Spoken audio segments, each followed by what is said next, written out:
my goodness, hello, good evening, everybody. Good evening. Plum and Lily and Anna and Maddie's and Ellen and Moonface and Melissa and Marissa and Bev and Eurospicy and Therein and Megan and Megan and Enchanted Roses, hello, and Deborah, hello, and Strange, hello, and Toby, hello. Hello, everybody. Good morning, good afternoon, good evening, or good night, depending on where you are on this beautiful planet. Thank you so much for joining me for yet another ad hoc live stream. Happy Thursday? Sure. Yeah, happy Thursday, everybody. Hello. A pleasure. Lutenez. Hello. Vicky. J to the D. Gail. Pickle Pocket. Milk Tea. Oh my goodness, Milk Tea. Hi. As I was preparing for my stream, I was listening to your wonderful content, as usual, and I hope you are okay and hope your mouth is feeling okay. I'm sorry to hear the tooth troubles, but it was lovely to see you and lovely to watch your content, and it's good to see you now, and I hope you're feeling better. Oh, Strange Hippie, congratulations, mate. Donuts. How fun. Good for you. Thank you all so much for being here, everyone. Today we're going to be reacting to not one, but two pieces of content and two creators on this platform. We're going to be watching an update. Also, how do you all feel about sorry, off track already. That's a record, probably. How's everyone feeling about the new layout? I don't know if it's rolled out everywhere yet, but the new YouTube layout, when you're watching a video and you got your recommended stuff down here, and then you got the title down here, and the comments are all the way down here, and it's different. It feels different. I'm sure I'll get used to it, but it just feels really different. Anyway, today we're going to be reacting to the title's no longer there. That's Milk Tea's face. It's down here. It's an update. An update on manipulation. Funny, Lily. Oh, it's still in beta? Oh. I don't know how to feel about it. It feels like I'm on a browser, but it feels like I'm on a tablet. Doesn't feel right. Anyway, we're going to start off by watching a Miss Foodie Beauty, sorry, I was about to say Amberlynn Reid. Miss Foodie Beauty, Miss Flobby Bobby, Miss Chantal Marie Chantopoulos, The Chantal Show, Pete's and Chantal, Everyday Miriam, Big Beautiful Me, Chantopoulos, an update, which was uploaded less than 12 hours ago. There's nothing to watch on the screen, so I thought, wouldn't it be fun if we just do this one? This is the unfiltered photo that she threw up the other day. So that's going to be fun. And then we're going to move on over to the Queen of Girl World, Miss Amberlynn Reid herself, and her major health scare, why I have been seeing doctors lately. Learn to read, Zach. So that's going to be fun. It seems that both Ambi and Foodie are having a bit of a struggle at the moment in regards to health. Now, I'll say it in my blurb in a moment. Hi, my name's Zach. Lovely to meet you if you're new. Thank you very much for returning. If you are coming back, I may as well say it now because I'm on a roll. Just a note, I am not here to bully, shame, hate, harass, or humiliate. Just here to talk about the produced monetized content that we see here on this platform, because it's all about what choices about what we say, choices about what we put onto the internet, choices. Now, I understand. I'm a little bit curious. Right? These people exist in an entirely different reality to me. Anything I say about their content, I hope they don't take personally, because outside of, hey, maybe treat yourself better with a little bit more respect, kindness, and don't be terrible, both to yourself and your audience. Feel free for that message to cross the boundaries. But otherwise, I'm just here to watch my stories like everybody else.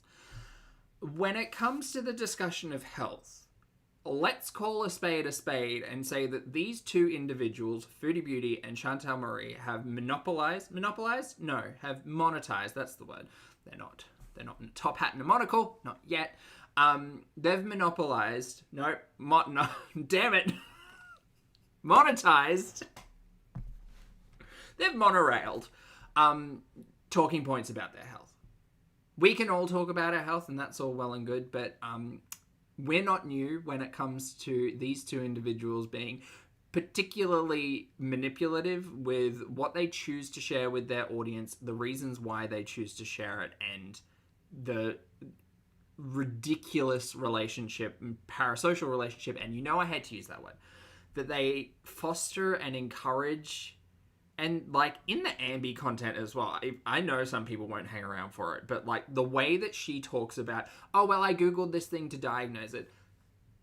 I'm not a healthcare professional. I have the ability to type things into into a search engine. to try to figure out what the hell these people are talking about. They seem to both forget their own health history, which is crazy to me. Not just the fact that they've had to live through the health history, but they've made content about it. The only reason we know as much as we do about their health is because they've recorded themselves talking about it. And they seem to forget, which is very bizarre. Again, I'm not here to diagnose anyone. I'm absolutely not here to shame anybody and their health struggles. But watching these two nincompoops not take their health seriously for such a long period of time truly is like, oftentimes it's use these ridiculous pieces of content as inspiration. This is just a cautionary tale for both of them. These are just not for both of them, sorry, from both of them. Because no one should do either of the things that, like, either approach that we're about to kind of discuss today. Anyway, that's that on that. That's all. But understanding as well that not everybody has been watching Ambi and Foodie for as long as everybody else. So if there are questions that come up in regards to health talk, the timeline, the diagnoses, how wishy-washy all of that has been, please feel free to ask questions in the chat. Once again, I am not a medical professional. There might be some, but whatever. We're just here to watch stories and try to make sense of any of this stuff. And if you've got your own personal experience with things that these people are talking about, please don't take anything I have to say as a direct perspective or opinion on something that you've dealt with. That's absolutely not it. I'm just trying to piece together. I'm watching my stories. I'm trying to piece together the plot, figure out why these people have such an aversion to taking their health and themselves seriously, especially when they've got a large swath of people like on the internet who are watching their content that they produce and monetize and record and do all of those things, and telling them like, hey, maybe you should stop sitting on YouTube for like months at a time, ignoring your health concerns, using Dr. Google to try to self-diagnose, and instead like work with professionals and like find a treatment plan and find maybe some medication and like all of that stuff. Who knows? Wouldn't that be a fabulous journey to go on? But instead, no, we're here. So does anyone have any questions? No? Sorry, that was a little bit of a ramble tangent. Also, have you got beverages? Please make sure you drink your water, chat. I am not drinking water today. I am instead drinking Pepsi Max. No, not Pepsi Max. What's this one? This is Coke Zero, the vanilla flavor. It's quite tasty. What's a mukbang? Too ticky, you're funny. Okay, right. Let's get started. This is an update. Again, my eyes went to the wrong spot. An update from Foodie Beauty. We won't speed it up, but there's not much to see on screen, so I'm just gonna once again put old Foodie up, and we're gonna listen and we're gonna talk about it. That sounds fun, right? It's Melissa. It's really good. I created like my top 10 sugar-free cola flavored beverages. And I think Pepsi Max is always in the top 3. Always. I went through and tried like LA Ice. If you're in, I don't know if it's international, but LA Ice is a particular. Like all of the home brands. I got like Cole's cola flavored, zero sugar, LA Ice, Diet Cola. Like Schweppes, they did a cola thing in, I think, or maybe that was Sarsaparilla. Anyway, went through a whole gambit. Pepsi Max at the top. This one's pretty good. It's all about the like spiciness, you know. It's got to have bubbles. Coke Zero, I think, is just not bubbly enough. It's nothing compared to Diet Coke. I came up on Diet Coke. It's not in the same ballpark. It tastes diluted. It's like someone took Diet Coke and added just water. Like not bubbly water either, just like tap water. It's not good. Pepsi Max is mint. Ooh, mint Pepsi Max. Anyway, let's get caught up with Foodie. Also, if you hear a reverberation echo, it's because this was sitting out and I was wondering what that was. Last stream, all I could hear was myself echoing in this ear, and I figured out what it was. Zora, hello. Thank you so much for the super sticker. I don't see a sticker. Super message. I appreciate it. Oh, I can thumb it up as well. Oh, no. Oh, can I? No, I can heart it, though. Hey. Jody, thank you for being here for 3 months as well. Jody says, gym done, dinner done, shower done, now relax and last. I hope so, mate. I hope you had a great time at gym. and you're enjoying your day/night, thank you so much for the continued support. I appreciate it. This is a weird side-by-side. I hate this. This is not fun. But that's great. What did you do at gym? I skipped. I rest stayed today because yesterday I did, what did I do? What was I focusing on yesterday? It was all over. It was, deadlifts, and I was very sore this morning, so I decided no, not sore, but it's weird when, like, I've been lifting for like a couple of years now, and it's weird when like you start activating muscles in your body when you could have been doing it your entire time. A good example is deadlifts. For years, it was like, please don't lift with your back. Just don't lift with your back. Don't lift with your arms. Like, engage your core. Like, use your legs. And just like legs were fine, but the core was never engaged. The core was never engaged. And then this week, I engaged the core, and I can feel it now. It's weird that a deadlift feels like a core exercise, you know?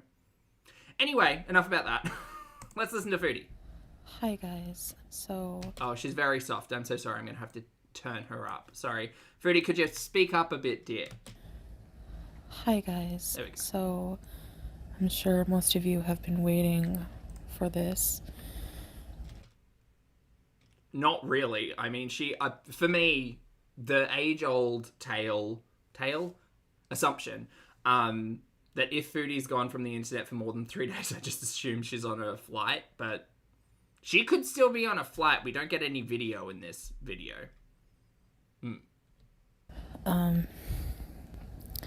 I apologize in advance for the quality of this video. It's not video, it's just audio. Because... Couldn't even put a photo up. I don't really have the energy to edit.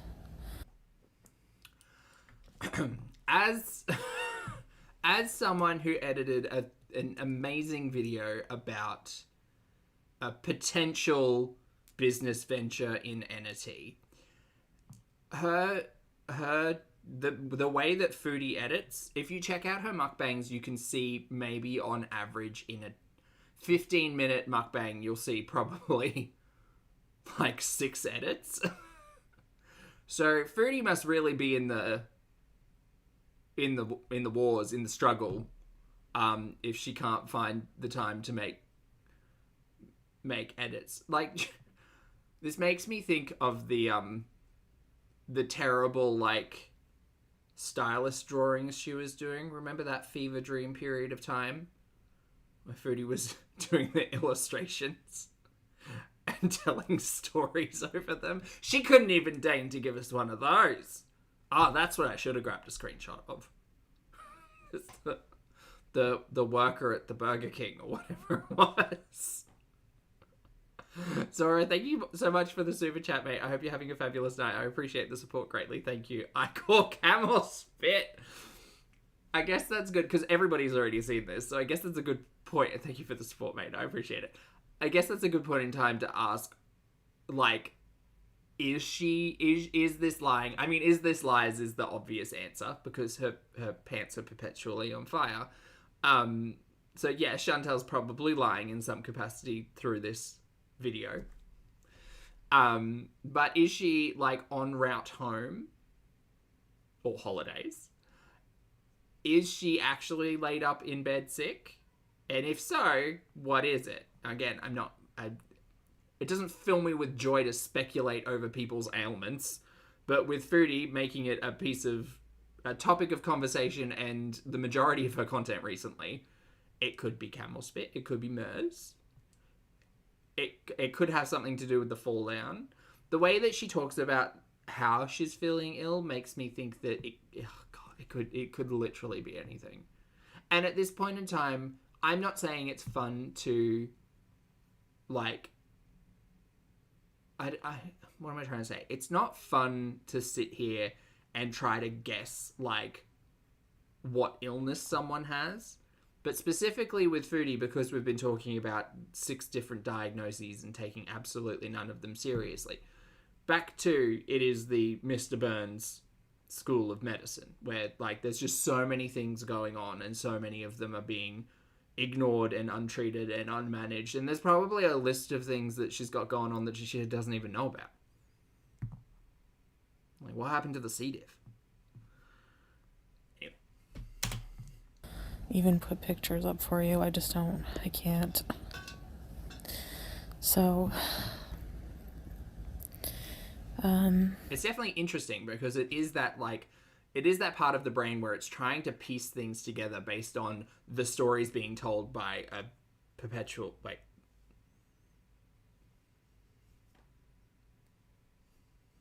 this one, a perpetual liar.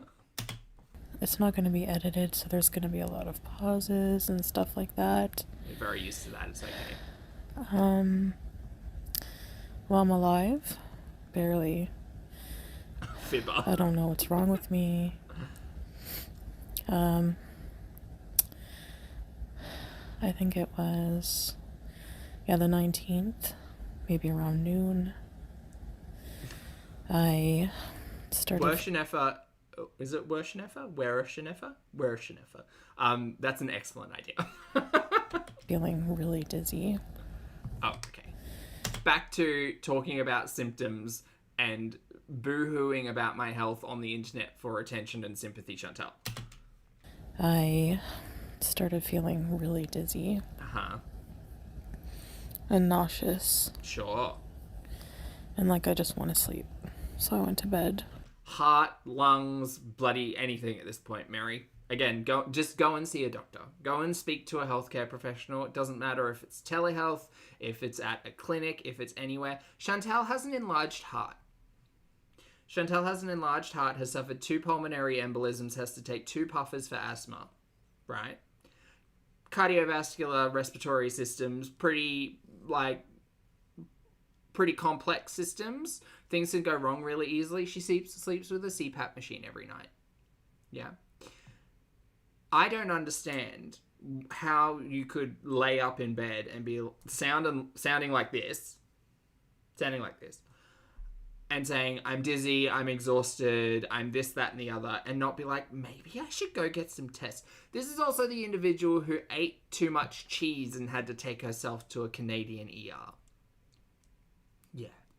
Because she ate too much cheese. Again, she doesn't have a gallbladder, and she knows that. It's not exactly a shock, but yeah. Too much cheese equals ER. But now she can barely get a word out because she can't breathe and doesn't think it's a good idea to maybe engage with professional health services. That seems strange to me. That seems like the wrong choice, a bad choice. She's got a huge heart. She has an enlarged heart. She has an enlarged heart and an enlarged liver. And doesn't think that, maybe when something goes wrong, I should actually go and get it checked out instead of just laying here and taking health advice from the internet. Please never take any health advice from me. Don't. I'm no one. I'm no one outside of an audience member who watches nincompoops on the internet, just like everybody else. I don't know. But if you sound like this, you can barely breathe, you're dizzy, you're exhausted, you have no energy, it could be a litany of things directly associated to... This isn't even a conversation about health, and we'll get real deep into that topic of conversation with Amby. About weight. This isn't even a conversation about weight. You know me, look, the number on the scale, I do not care. With both Foodie and now Amby, the conversation about numbers on the scale is a holdover from when we used to get diet, content.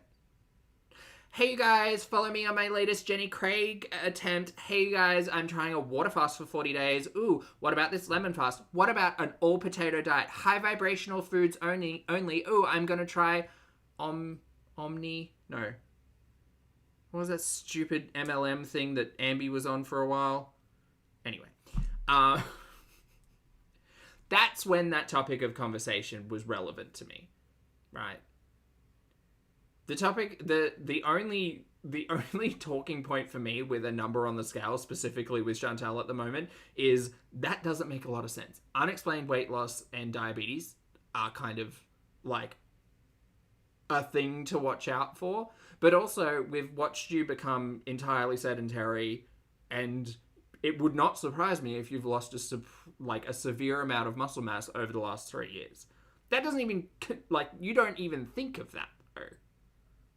Like, you don't think of the impact on your body when you've gone from being mildly more active than you are now. And yet, like, we see the result because we're the one watching and you're the one living it, which is fine. I understand the like, ignoring your own situation because it's easier. I get that. Had that conversation a lot. But she records it, which is the strangest thing. The strangest of things. Annie with an L, good morning, lovely. I hope you have a big cup of coffee. And I hope you're doing well. And he says, hi, Zach and chat. When I first joined you all, the younger baby niece was in utero. This week, she got her big girl bed. Oh, that's very cute. Oh, I hope the family's doing well, Annie. That's very cute. Look how far we've all come. Including the little one. Thank you for the support, lovely. I hope you're having a great morning. That's great news. Brandon, thank you for the super chat as well. Brandon says, if it's that bad, get a doctor to come to you. Well, yeah, that was the other question I was going to ask in all of this, Brandon. Like, are there, again, outside of telehealth, if she can't get into an ER for whatever reason, she's already been to a clinic a couple of times, she saw that diabetes doctor, why hasn't she engaged in that conversation? And is there potential for her to get people to come to her? And what's Poopy doing in all of this, I suppose? So many questions. Thank you for the support. And Just Me, thank you for being here for 9 months. Just Me says, thank you for everything you do. Sending love. Love right back, mate. Thanks for the support. I appreciate it, and I hope you're having a good day.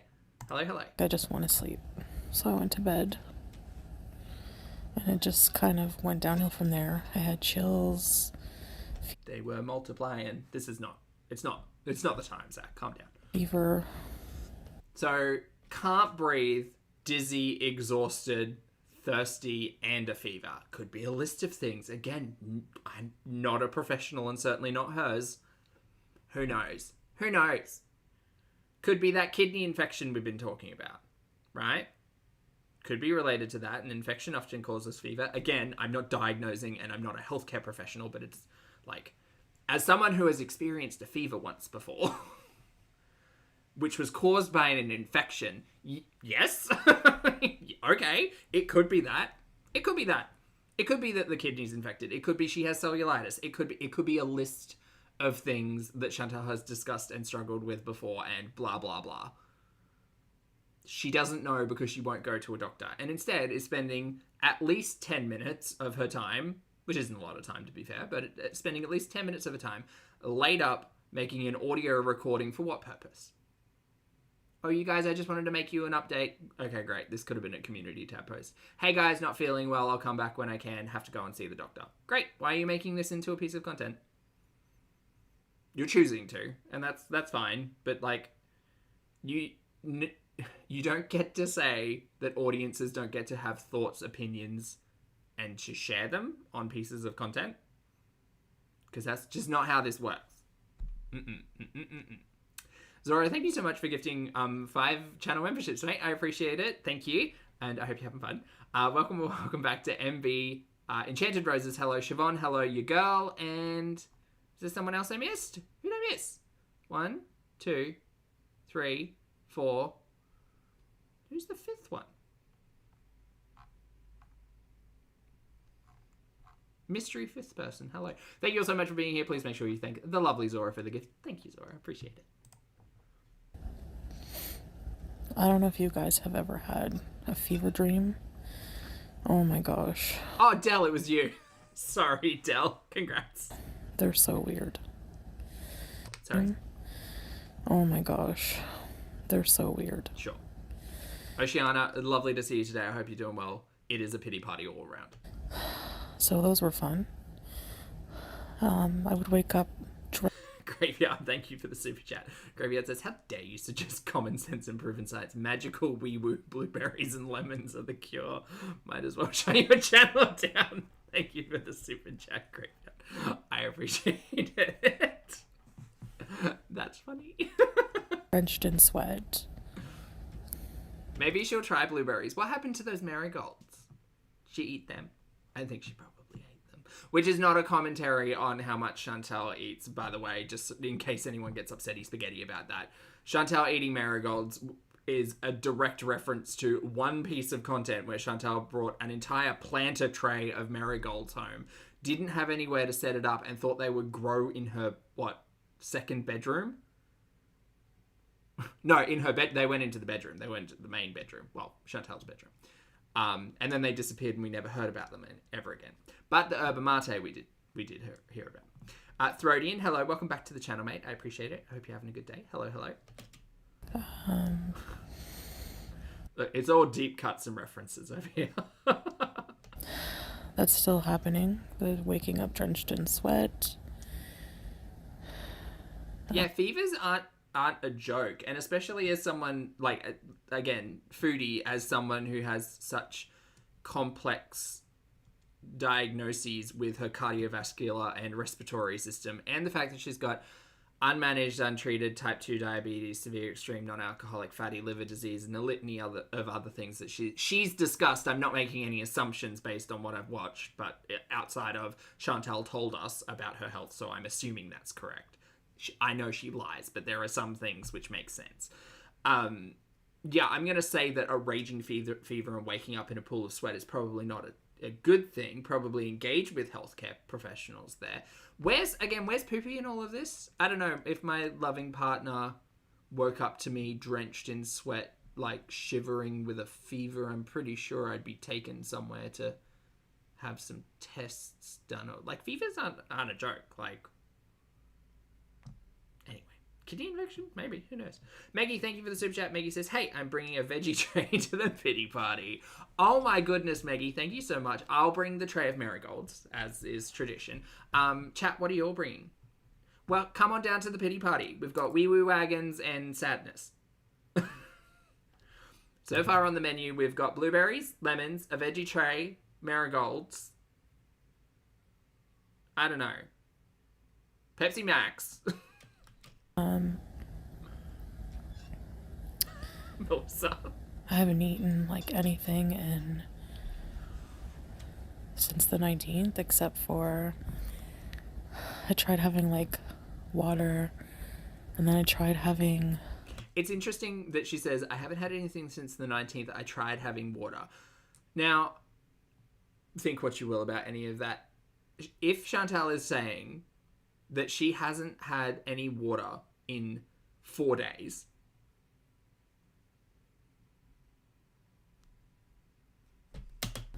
that's not good. Water with salt, sea salt, and lemon. Why are you having sea salt and lemon? And in your water? Salty lemon water? That's just too gross. And I know... Well, yeah, salty lemon water doesn't sound particularly appetizing. No, I'll throw it up. So I only threw up once, but the the eating pyramids. That can be the little that can be like a game in the background. We just draw the pyramid and then we have the words and you have to put them in the right place. Oh, this pity party's gonna go off. Nausea's bad. I'll throw it up. So I only threw up once, but the nausea's bad. Okay, so we've got nausea, dehydration, dizziness, exhaustion, the inability to breathe, and a fever. Stop me when it sounds like she should engage with professional help. Probably the fever, actually, is probably the... she's saying she's been sick since the 19th? She's had this for... She's been dealing with fever, nausea, inability to breathe, exhaustion. I'm going to assume it's just fatigue. It's overall fatigue. Probably hasn't gotten out of bed. Cold sweats for 4 days. Yeah, that sounds like something you should fuck around with. You should definitely not, This is the one time where it's you ate yourself sick on cheese and went to the ER. That's fucking ridiculous. You're suffering with 4 days worth of fever, dehydration, and the list of things that's going on right now. Yeah, now's probably the time where you really wanted to engage with professional services. Eating too much cheese, maybe not so much. This, probably a little bit more serious. Oh, septic. Oh, sepsis. Oh, kidneys? Who knows? I had a few berries. Don't walk it off. Fresh blueberries. Please, if you're suffering with any of these things, engage with healthcare professionals. Never do as Foodie does. Those were pretty good, but... Fine, I'm just going to drink lemon salty water till I feel better. Okay. I don't have really much of an appetite, but I'm gonna try, for energy's sake, to have something healthy, just even a few bites, because I want to try to get the energy. Oh, I missed a milestone. Thanks, Marissa. Sorry, love. Lily, I'm so sorry. Thank you so much for being here for 39 months. That's a long time. Thanks for the support, mate. Lily says, no water in 4 days. Did the spit make her a camel? Well, I was thinking water in 4 days. My mind instantly went to, like, worst case scenario. Oh, no, it's rabies. She's got hydrophobia. Like, that's not... I don't think that's happening. Again, not a professional. Wouldn't want to presume. But just rabies is scary. Thank you for the support, Lily. And Dell, thanks for the super chat, lovely. Dell says, worked in healthcare for over a decade and see people pass from far fewer complications with far fewer comorbidities. Fascinated by 2024 Foodie. I mean, Dell, the interesting thing about that is that the list of comorbidities has only grown. She's addressed none of it, managed none of it, treated absolutely none of it. Oh, well, one or two things, like, you know, in hospital surgery, etc. But, like, lifestyle changes, there hasn't been one. Medication, she's often on, like, a bus. And learnt from none of it. It's crazy. And, like, that is one of the most, one of the most interesting things about Foodie is watching someone who I think a lot of us probably don't have a Chantal in our lives, thankfully. But just imagine watching someone in your real world just be this avoidant of their own health. Meanwhile, like, thousands of people are screaming into the void to say, take it seriously. What the hell are you doing? I understand there are people like that, but seeing it all play out in such a, like, soap opera-ish manner, perhaps, is very concerning and also wild. Thank you, Del. Appreciate it. To go see a doctor. So,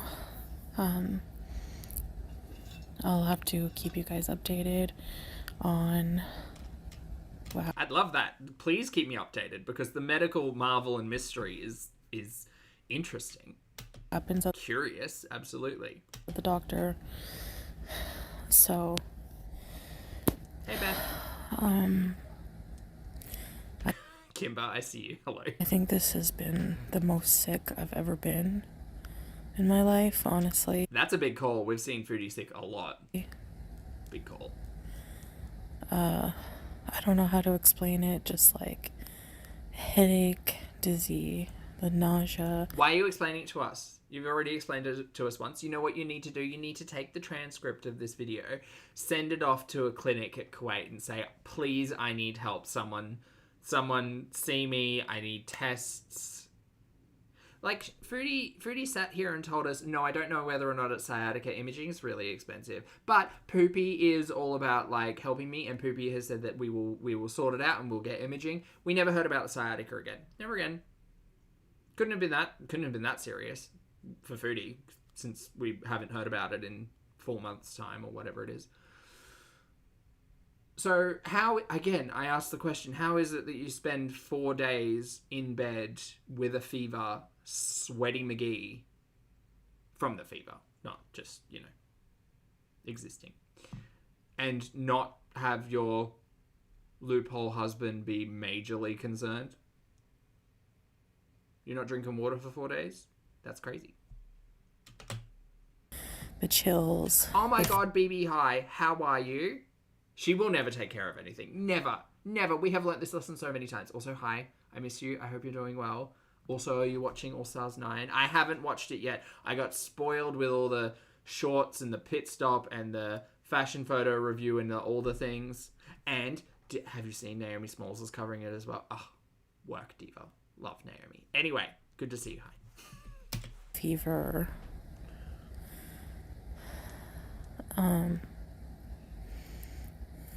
Being thirsty. And baby, lovely to see you. She does have some pretty gross mouth sounds in this. Yes, it's all very dry. I know. Dry and sticky. Coincidentally, I get sick right after I go see the camel again, and it spits in my face. I don't know if it's related to that. It could be. No, you have no idea, and neither do we. All we hear is that these are the things that you're suffering with. But just a reminder, this is also the person who felt absolutely normal with a 17 reading on her glucose meter. She had a blood syrup reading of 17, and she felt absolutely normal. So who knows what every day feels like to Foodie? Some of this stuff, I have no idea. Some of this stuff might feel like every other day to Foodie. I don't know. But how bad do you have to feel for Foodie to, like, be doing this and ignore it entirely? Well, she ignores everything entirely, but you know. But usually with camels, it's you're at risk of getting Middle Eastern respiratory. Sure, it could be that. It could be sepsis. It could be kidney failure. It could be a list of things. It could be anything, ma'am. Syndrome or MERS. Sure. It's a form of COVID. Sure, you don't know. You don't know. You're telling us symptoms that, like, you might be feeling. I have no idea. Go and speak to a doctor. Which attacks your respiratory system, and Could be Chantal lies, exactly, Ellen. It could all be false. mine is. And the fact that she's not on camera makes me extra, like, cynical about all of that. Okay. I mean, I'm heavy breathing a little bit now because I spend most of my time in bed laying down with my CPAP. And Lime Jello, exactly. I don't know if Poopy's not there, if she keeps saying, like, no, Poopy, no, I'm not going to the doctors, or again, if this is all lies. Who knows? spend most of my time in bed laying down with my CPAP. And So when she says, I spend most of my time lying down in bed with my CPAP, I'm thinking awake as well as asleep. Like, that's making me think that she should be on oxygen, because isn't that kind of the function of CPAP, is pressurizing and pushing air in while you sleep, so you're not consciously doing it? Again, not a professional, I don't know. But I think if you've reached the point in time where you're so sick that you need to use your CPAP machine, which is what you use to sleep, to get more oxygen in you, again, kind of a telling sign that maybe you should go and speak to a doctor. Like, I think she's probably wearing this all day. I think she's conscious in bed with the CPAP machine on to get more oxygen. And thinking about the past as well, like the past 6 months, say, like, very few live streams, a lot of the recorded, like, very few outings, a lot of the recorded content just kind of sitting at, like, and that just adds to the, like, oh my god, travel must have been really terrible because she didn't have access to use a CPAP machine. So she was probably traveling from Kuwait to Canada with, like, 50% oxygen, like, intake. Wild that you would not speak to a doctor when you're doing that. Nitty, thank you for being here for 24 months. Happy 2-year anniversary, mate. I appreciate it. Nitty says, heavy breathing now. She's always doing that. It's been worse. Like, this year, 2024, worse. I'm always about the mouth sounds, you know? Well, always about the general sounds. But her breathing has gotten noticeably worse this year. She's always had a little bit of, like, well, a lot of bit of heavy breathing. But now it sounds like she's consistently out of breath. Like, it sounds like she can't take a deep breath. Voodoo, thank you for being here 11 months, mate. I appreciate you. Voodoo says, just to thank you for being here. Oh, thanks for being here as well, mate. Thanks for the support. It's good to see you today. Hope you're well. yeah, like 24/7. I have sores inside my nose that are... What's that? What's that? What's that, chat? Like, I'm a little aware of, like, diabetic ulcers, but in the nose, sores in the nose. Maybe it's just from blowing her nose too much. Well, she doesn't do that. Maybe that's from sticking her fingers up there too much. But what's that? Like, what's that symptom in this equation? fever, can't breathe, dehydrated, exhausted, fatigued, haven't eaten in 4 days or drunk water, nose sores. Can't breathe, nose sores. What is going on? Could it be from the CPAP? Who knows? She's never. The thing with that idea is that she's never spoken about nose sores when she's had the CPAP. The most discussion we've had about like crusty shit in Chantal's nose was during the cocaine era. So I don't know. I don't think it's CPAP related. It might be. I'm not, again, not a doctor. I don't know, but maybe Chantal should go to one. Really painful. Oh, I don't know where they come from. I don't know if it's from the CPAP or what, but I've had to like... That's also like when she says in the nose, it's like, is it down here, which might be CPAP, or is it like up in like the nasal cavity, and it could be something else. Who knows? I don't know. I'm not pretending to know. Please don't take my advice on anything in regards to this.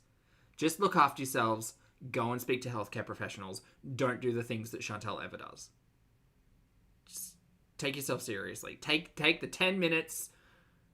If you have something going on that's like confusing or you're unaware of or embarrassed about or whatever, instead of spending 10 minutes making a recorded piece of content and releasing it to your 100,000 subscribers, book into a clinic. Find a healthcare professional. Go to urgent care if it's urgent, such as having a 4-day fever and the inability to breathe and or drink water. Marissa, thank you for being here for 39 months, my friend. I appreciate it. I hope you're having a great day. Marissa says, Dewey thinks sweat is good for the skin infection. Sweat is good for the skin infection. Like the nose thing? I don't know. I don't know. The only thing I know about sweat is that it's got salt in it and it's a temperature regulatory thing for the body. That's all. So I wouldn't want to suggest otherwise. Mate, I don't. Well, didn't she bought like wipes and stuff in Canada? So maybe I don't know. I don't think camel spit's good for an infection though. That's probably not. Zora, thanks for the support again, lovely. That's very kind of you. Not at all required, but very generous. Thank you. Zora says she's always self-diagnosing. Yeah. And this is kind of the theme of today's content, I guess, watching both Ambi and Foodie. There's a lot of like, I don't know what it is. It could be this, it could be that, it could be otherwise. And when we talk about that, it's in context of health history, because health is a storyline that these people have brought to the internet and monetized. Whatever. These are just my opinions, keeping track of my stories. Please don't take it seriously from my perspective, right? But if you are suffering with these things and your first instance is to go to the internet and ask questions, yeah, speak to healthcare professionals. They're the ones who are going to actually be able to help you, and not a stranger in the chat who's suggesting lemon water to fix your 4-day fever. Like, no, let's go speak to professionals. Oh, but also she diagnosed herself with sciatica, right, without imaging. So short answer, yes. Try my best to... maybe it's the camel, or maybe it's the pool. Oh, it could be multiple things. This video could have been an email. Just rest. We're only 4.5 minutes in and we're coming up to the 50-minute mark of this stream. You are so welcome. My inability to shut up. Been sleeping, honestly. I'm so sorry. Didn't even have the energy to answer people, like family and stuff like that. Right. I answered... I did answer them eventually, but like for the first couple of days, I was like out. Breathing's pretty rough. So if you messaged me and you didn't get a response, it's nothing personal. I'm just... Oh, tragically delicious. Good catch. Not well. Good catch. So I don't even have the energy to talk and explain to everybody. So that's why I'm doing this video. Again, it's the fever that is the big, like, red flag for me. I don't know when I'll be alright. I don't know if I'll have to go into the hospital. Maybe you should. Maybe you should. This is one of those instances where, like, urgent care, ER, whatever. Maybe you should. Maybe you should go and do that. Now, that does bring us back around to the topic of conversation that the lovely Milk Tea discussed today as well, in regards to what are her rights and ability or accessibility to healthcare, considering she's a tourist. And who knows? But in this instance, wouldn't travel insurance be handy? Yeah. But anyway, sorry, in this instance, again, engage with healthcare professionals in whatever capacity that you can, because this does not sound like a good thing.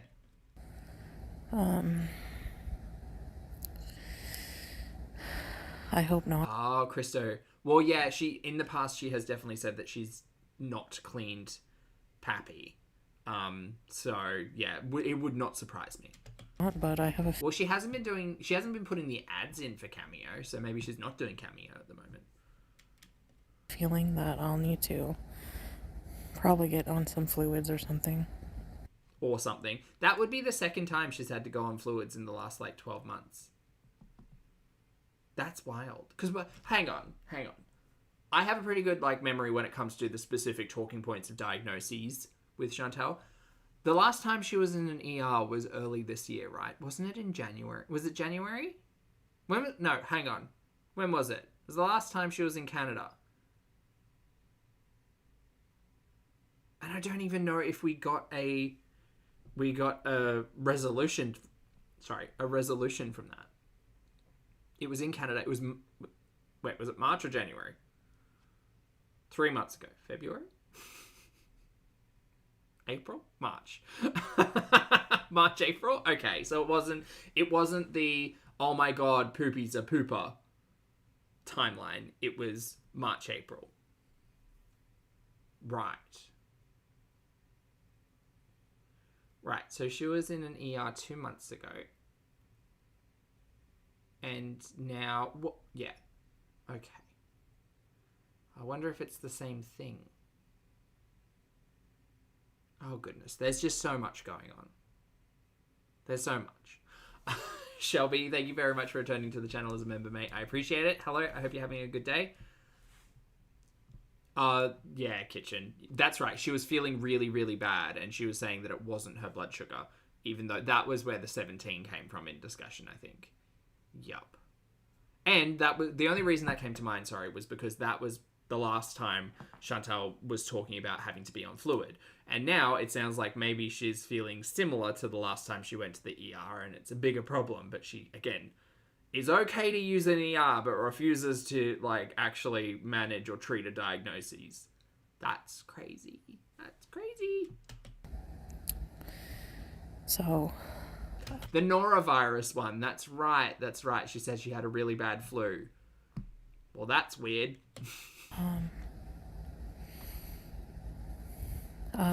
See, and that's why the norovirus doesn't stick in my head, because I knew it was a lie. Falsities, ma'am. Absolute fibs.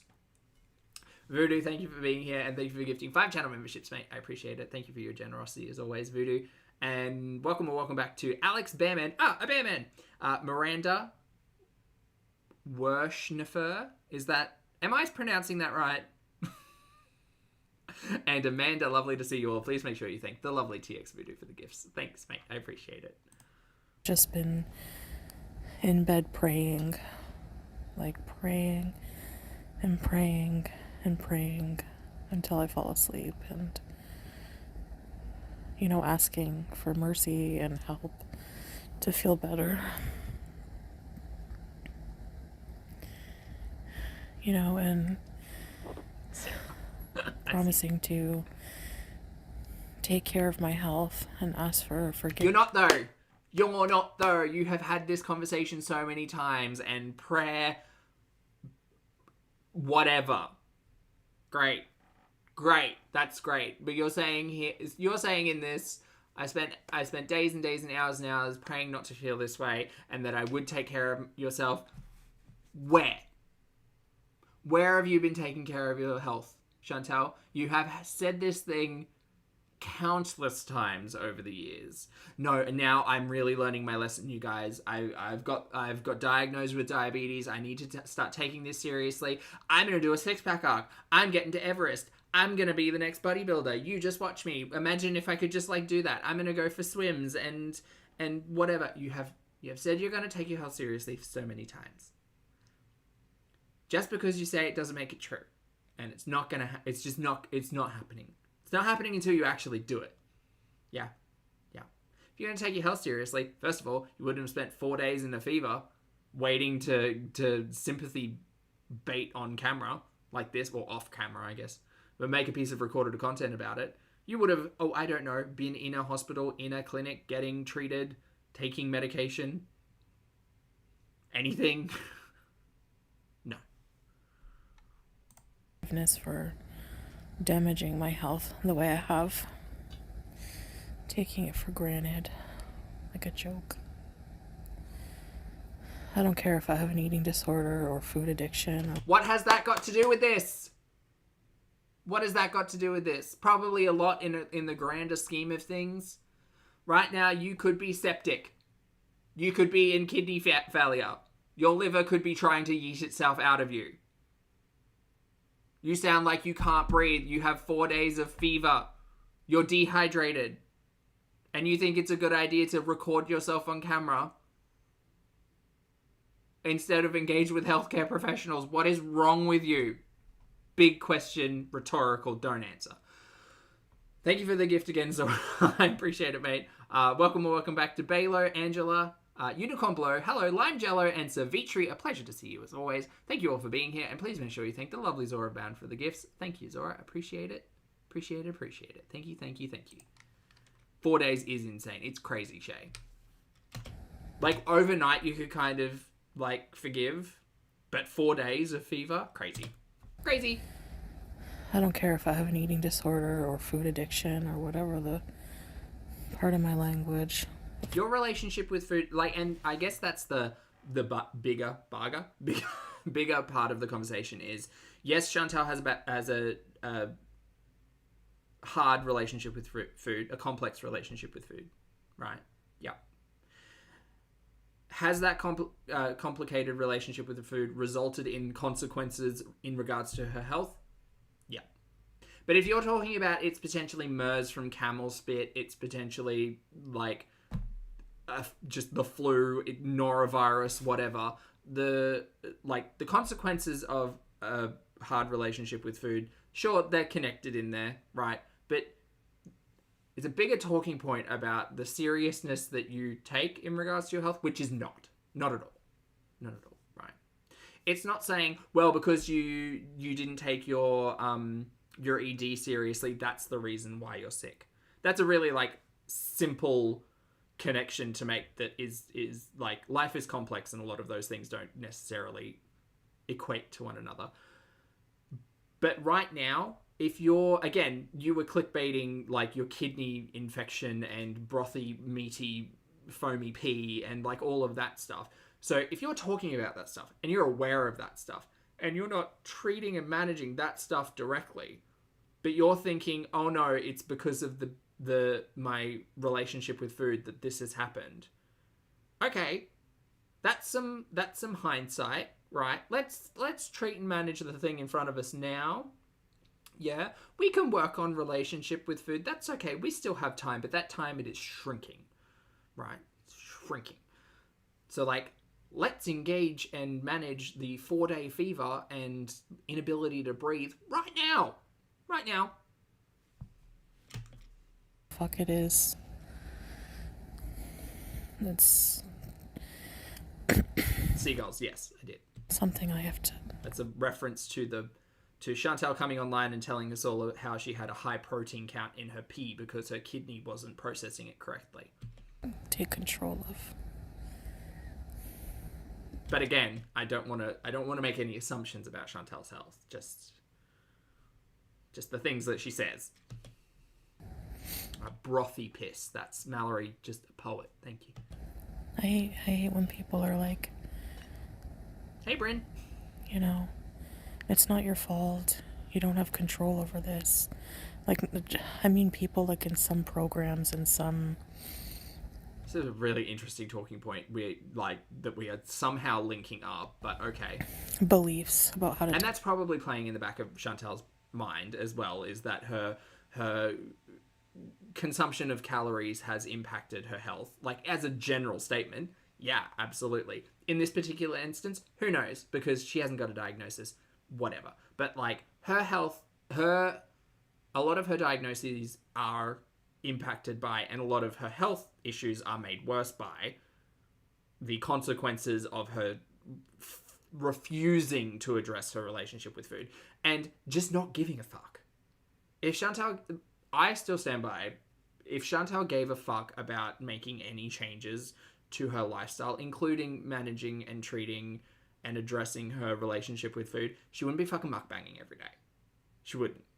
If she was at all serious about any of that stuff, she wouldn't rely on the feel-good feelings and money that she makes off of shoving a hubcap of rice down her throat. She doesn't take it seriously. At all. tackle binge eating, that you're powerless over it. What if that's been my problem the whole time? Go back, because I'm mad. What? Like, I mean, people, like, in some programs and some beliefs about how to tackle binge eating, that you're powerless over it. What if that's been my problem the whole time? Shut up. Shut up. What if it's been my problem the whole time? What if I've heard these things that say, oh, I'm powerless against it. I can't do these things. You know, I'm at the whim of my disordered eating, my relationship with food. Girl, you haven't even tried. You haven't even tried. You're hearing these talking points off of fucking TikToks. And I understand that there are different approaches and different attitudes towards all of that stuff. But you haven't once spoken to a fucking professional. And if you have, it was years ago. And again, if you have, it was actually reading from a book pretending that you had two therapists. You haven't engaged in any of that. You aren't in treatment. You aren't managing your diagnoses. You aren't managing your BED or your relationship with food. You don't give a shit. All you want to do is eat crunchy, deep-fried crap on camera for the attention of people. That's it. That's what you want to do, and you want to get paid for it. And you want to be lazy, and that's it. Do you have a problematic relationship with food? Sure as fuck. Guaranteed. Just watching you? Yeah, I'd say yep. The amount of times you've talked about it? Yep, absolutely. As someone who has an interesting relationship with food, I can tell you, I think you've probably got an interesting relationship with food. Probably a hard one. Probably a really complex one, considering all of the stories that you've told. Do you take it seriously? No. Do you eat on camera for money? Yes. Have you ever been in treatment for it? You've told us, like, what, once or twice, maybe? Do you give a shit? No. Are you reaping the consequences of your actions now? Yes. Does it suck? Yes. Does anyone deserve to have a relationship with food as bad as Foodie? Absolutely not.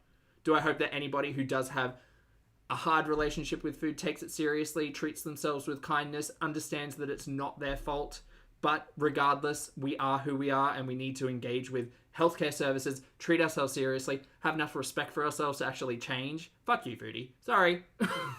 Normally I'm not that pointed, but the shit that you talk when it comes to, maybe that's my problem, maybe I've just told myself I'm powerless. Shut up.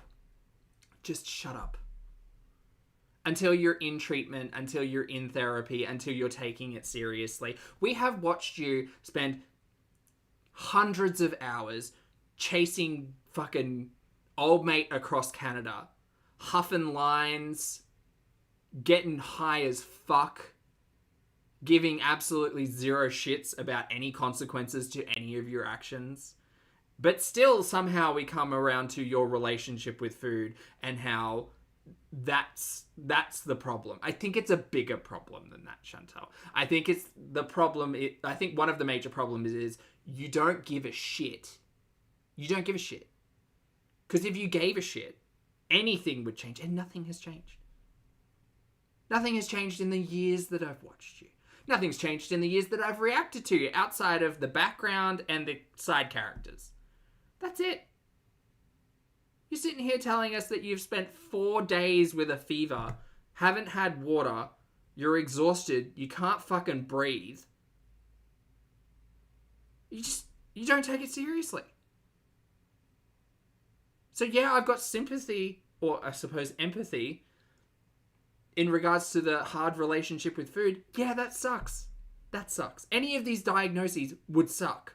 But anybody who had the privilege, the ability, like the capacity to engage with healthcare would do that.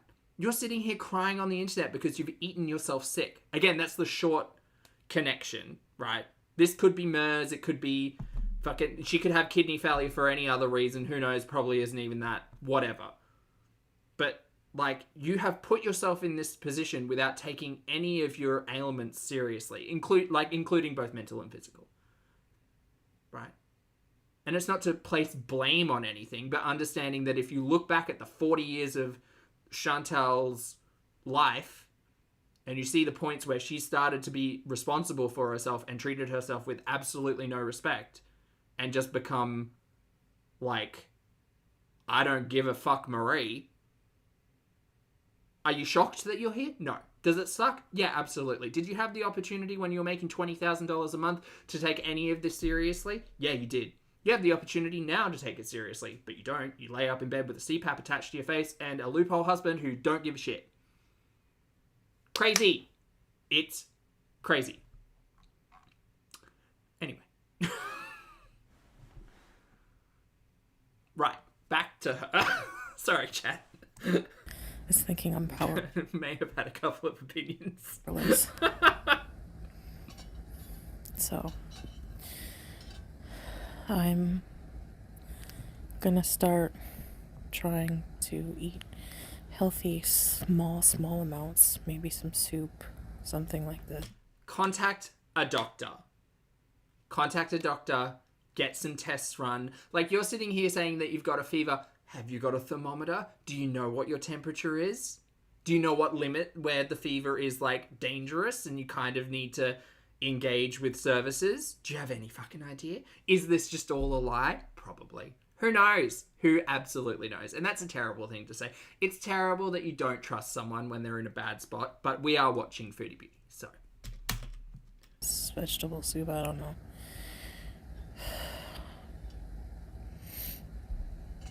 And, I have to talk to the doctor about all that stuff. Sure, yeah. Because, yeah. Everyone clocking the try. I just want to make sure I'm eating the right things. I would be more concerned about taking medicine at this point in time. And I think I'll go see a different doctor this time. Okay, so that is a reference to the diabetes doctor telling her half a palm of rice, a palm of protein, and 2 palms of vegetables. It's a very simple guideline when it comes to food. That advice was given quite some time ago when Chantal was diagnosed with diabetes after she proclaimed that she cured it by taking Ozempic and cocaine. Just for anyone who's not caught up, now you're caught up. That was the diet advice given by the doctor. And you're saying, well, maybe I'm going to go find another doctor and get a second opinion. Bitch, you didn't take his first opinion. Like, what are you doing? What are you doing? Why are you lying? You sat here and ate, in recent memory, buckets of rice. Just poutine.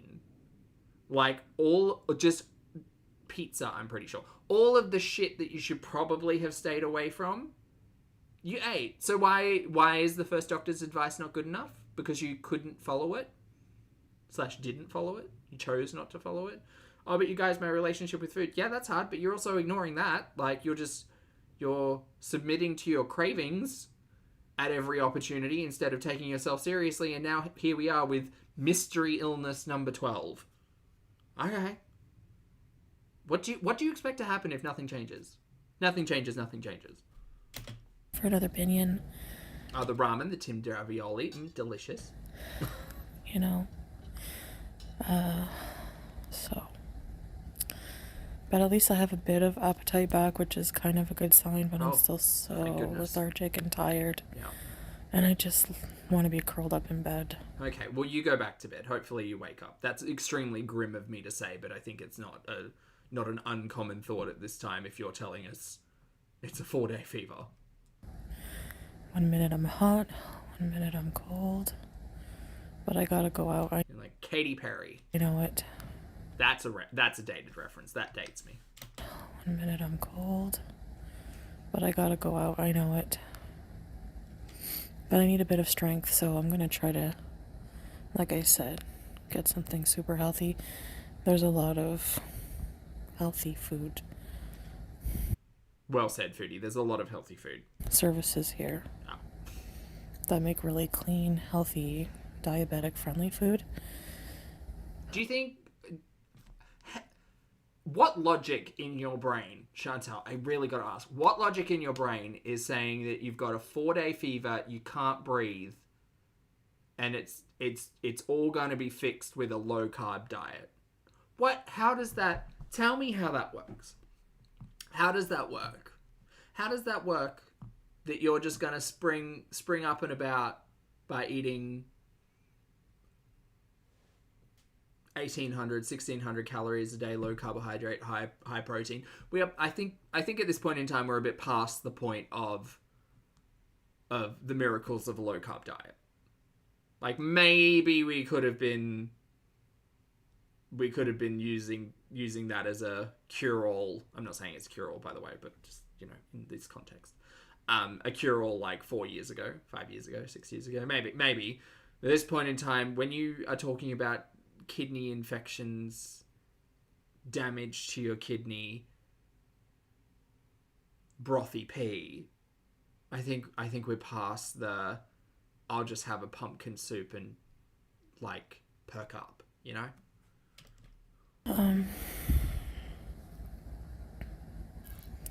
So I'll just maybe have something enough to get some strength. I can't wait for him next mukbang, by the way.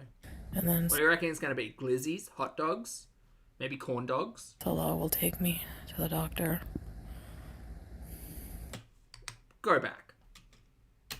And then Salah will take me to the doctor. Why hasn't Poopy been taking you to the doctor for the last 4 days?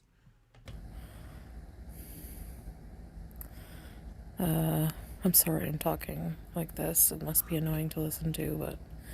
No, this is actually... Look, to be fair, Chantal's health gurney I find particularly interesting because it's just such fuckery. None of it makes sense. And look, I will listen to this over half, 3/4 of the shit that she has to say in a mukbang. If she wants to bemoan her health, go for it. But I would just like an update. If you're going to make it content, actually make it content. Because, like...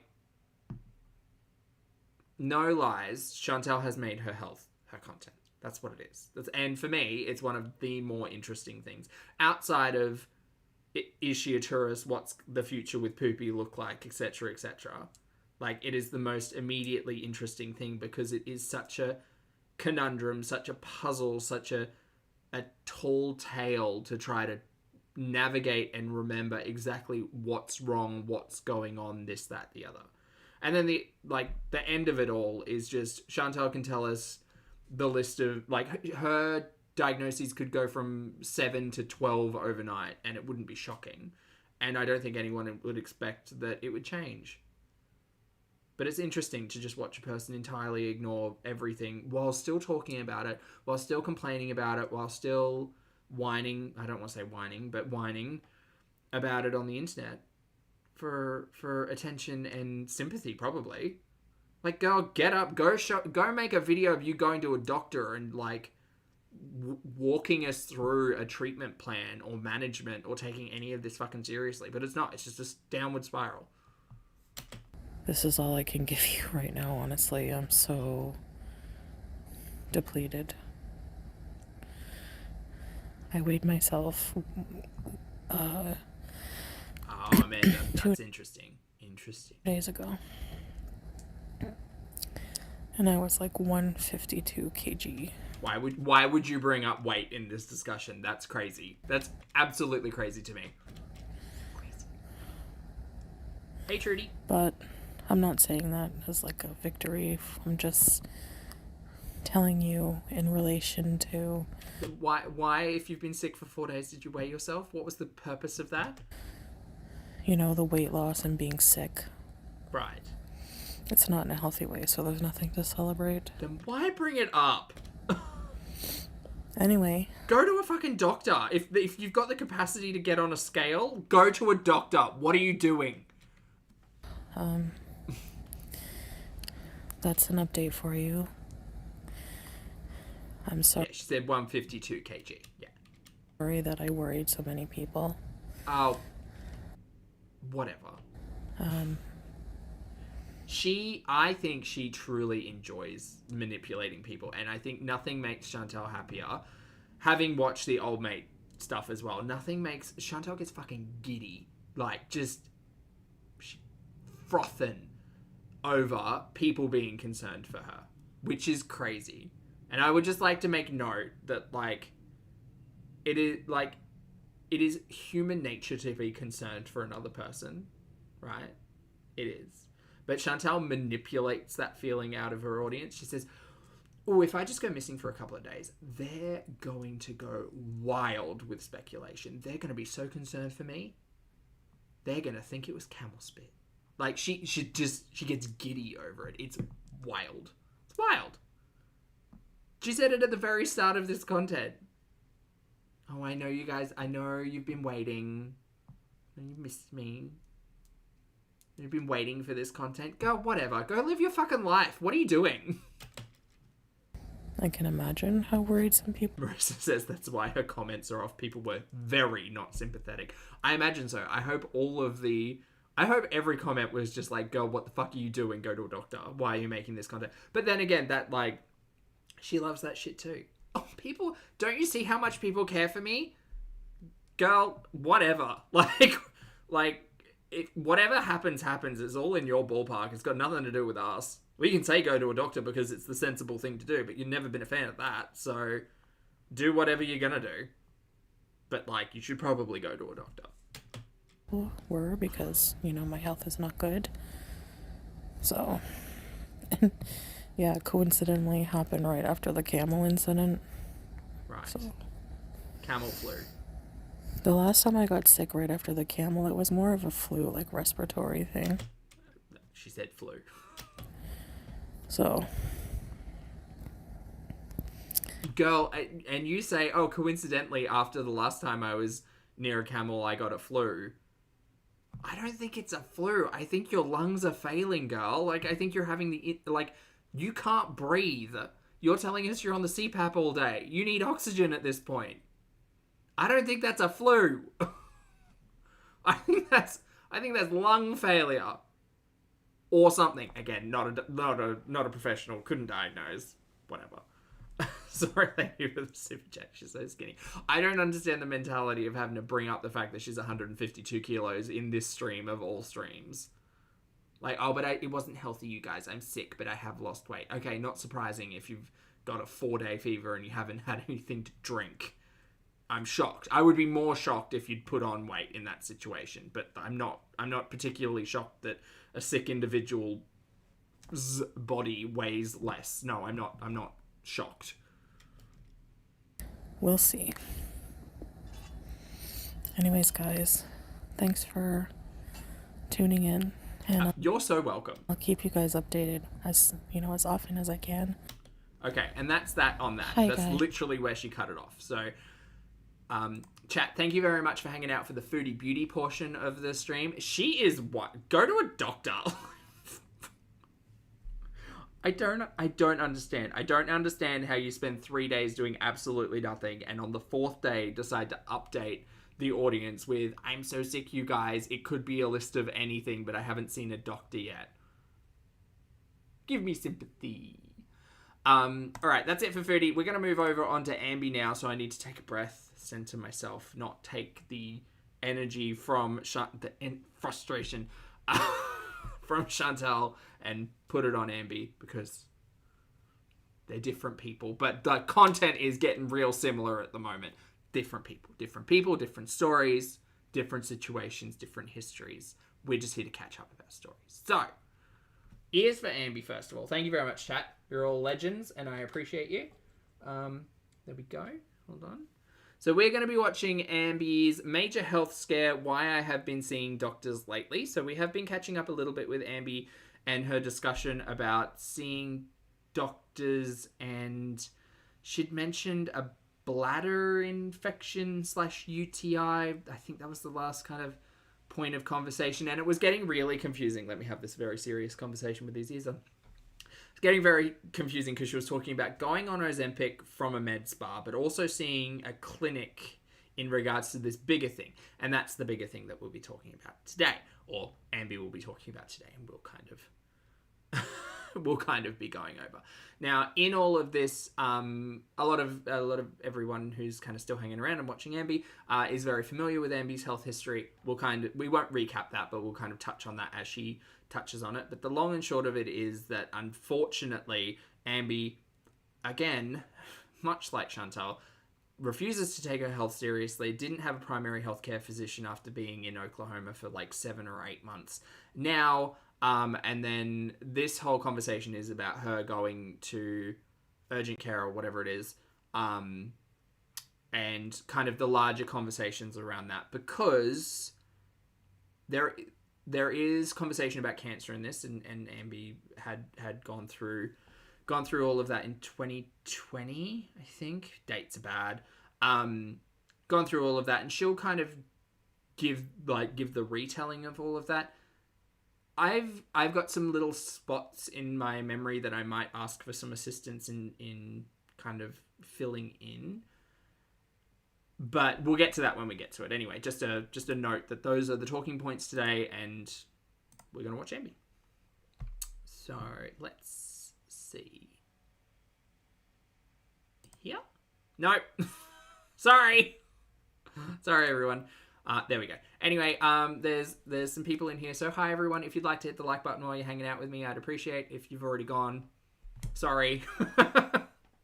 But, yeah, thanks very much for being here, and we're going to watch some Ambi. Yeah, we've got her minorly sped up because I do have to go soon-ish. But anyway, we'll talk about it. Hey guys, welcome to a new vlog. So Hi. Today I have an appointment to get a CT scan. First of all, I'm very glad that we've got the side swoop, not the middle part anymore. I'm glad we're not going down that road. I like this. Interesting conversation about the CT scan. From my understanding, after Ambi had the full hysterectomy, there was a period of time where Ambi had said to us on camera that she was in remission, that she was told that her doctor told her that she was in remission. And that caused a little bit of confusion. And again, not a professional, and very fortunate, touch wood, that I've never had to experience a lot to do with cancer. But from my general understanding, that the conversation about remission was after a 5-year period of no additional pickups, no additional, like after scans and tests and making sure that you're all in the clear around 5 years. That was my understanding. If I'm incorrect, that's fine. So that was an interesting, curious, language that she was using.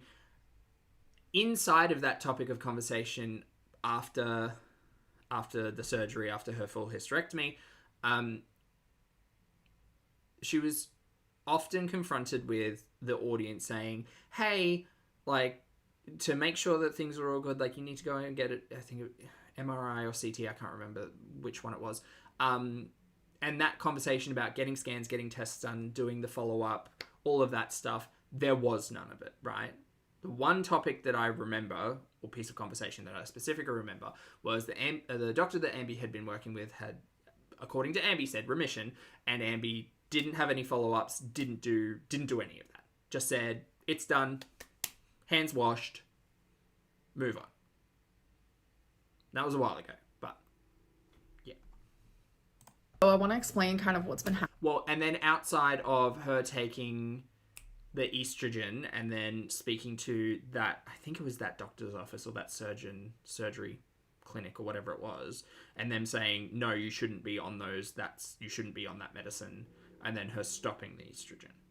Right. Anyway, that's a whole thing that I'm trying to remember now. But sorry, Ambi, you go.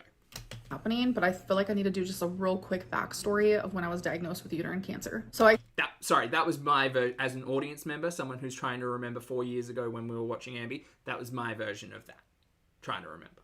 I get asked a lot, like, what was my biggest symptom of Apathetic Facts. Sorry, Apathetic Facts has a whole video on this. It's good. Oh, Angela, I'll have to watch it. I'll have to catch up and fill in the brain holes.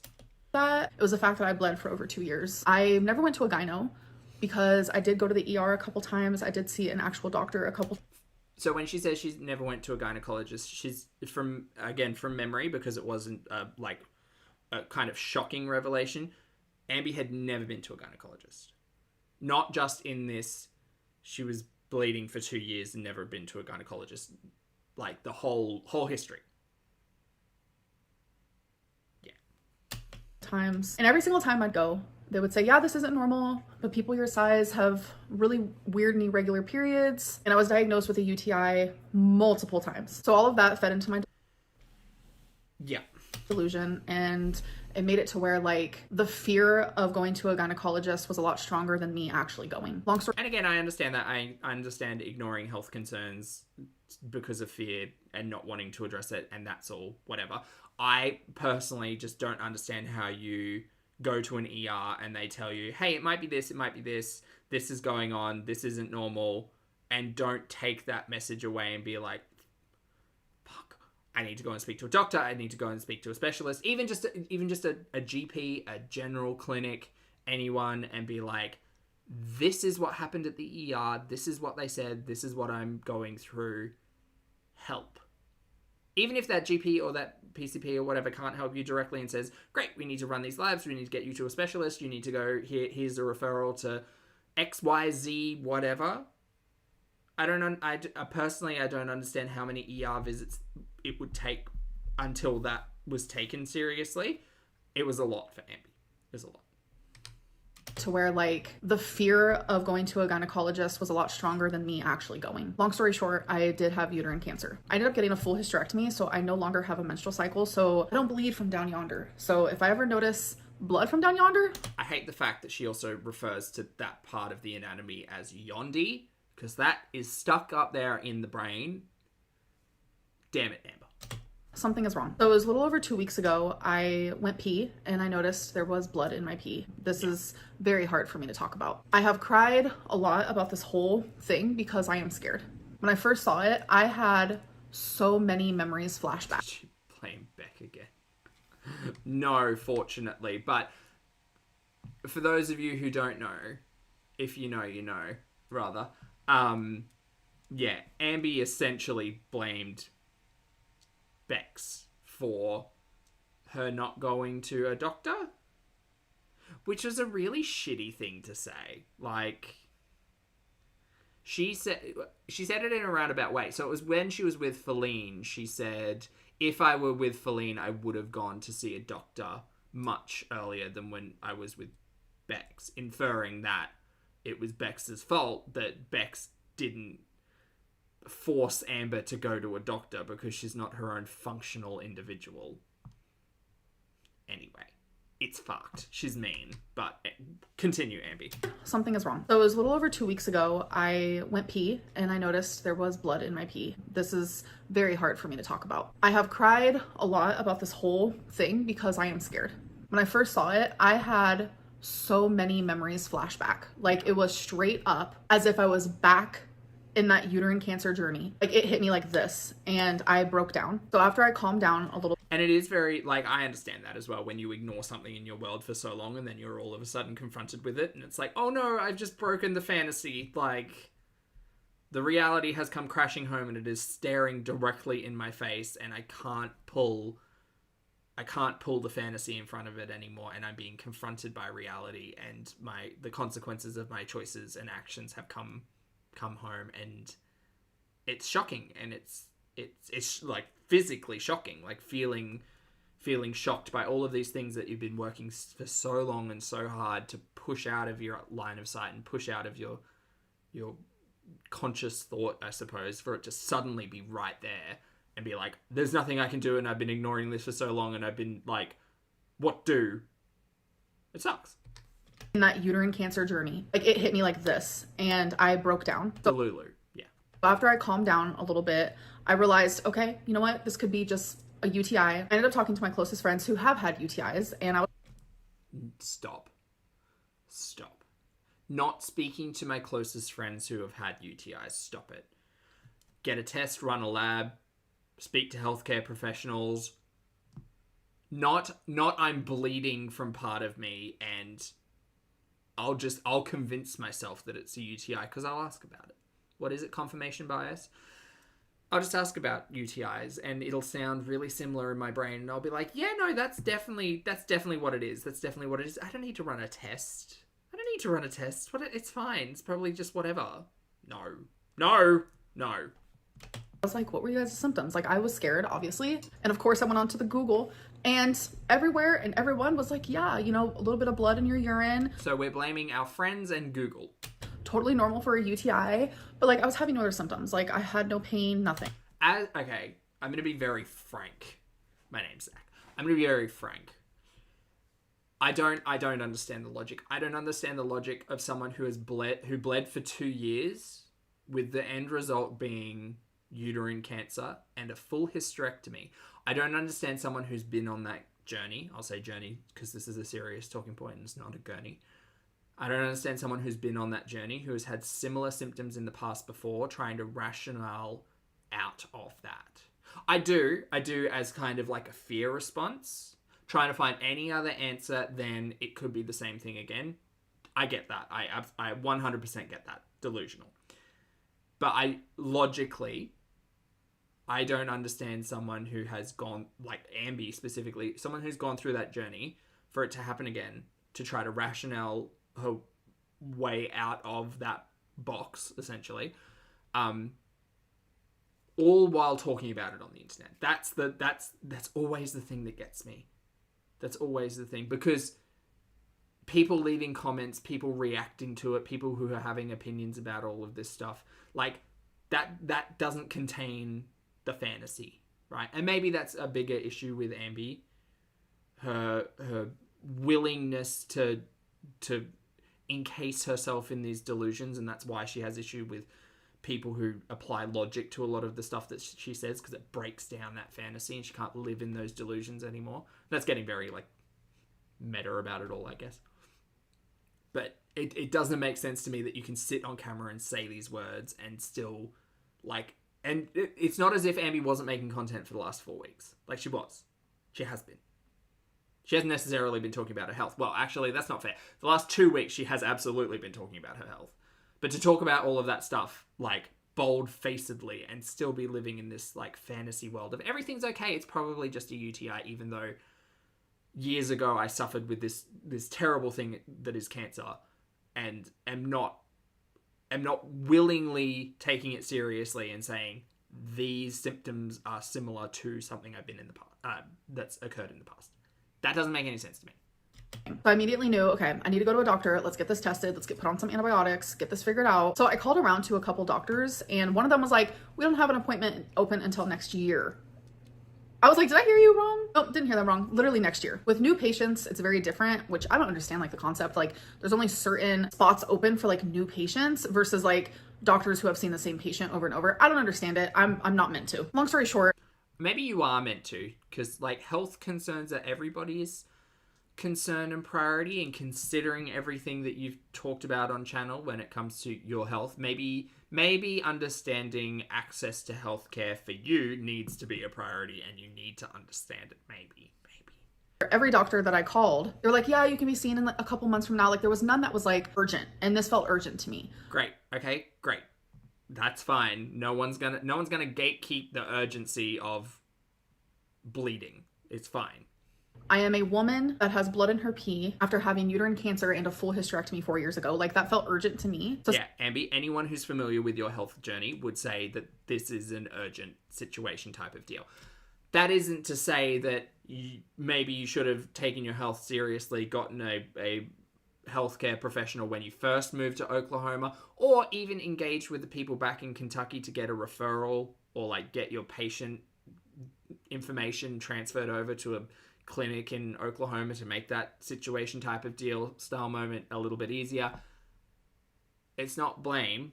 It's just saying maybe that would have been a really good idea to like be mature, be an adult, take your health seriously back then.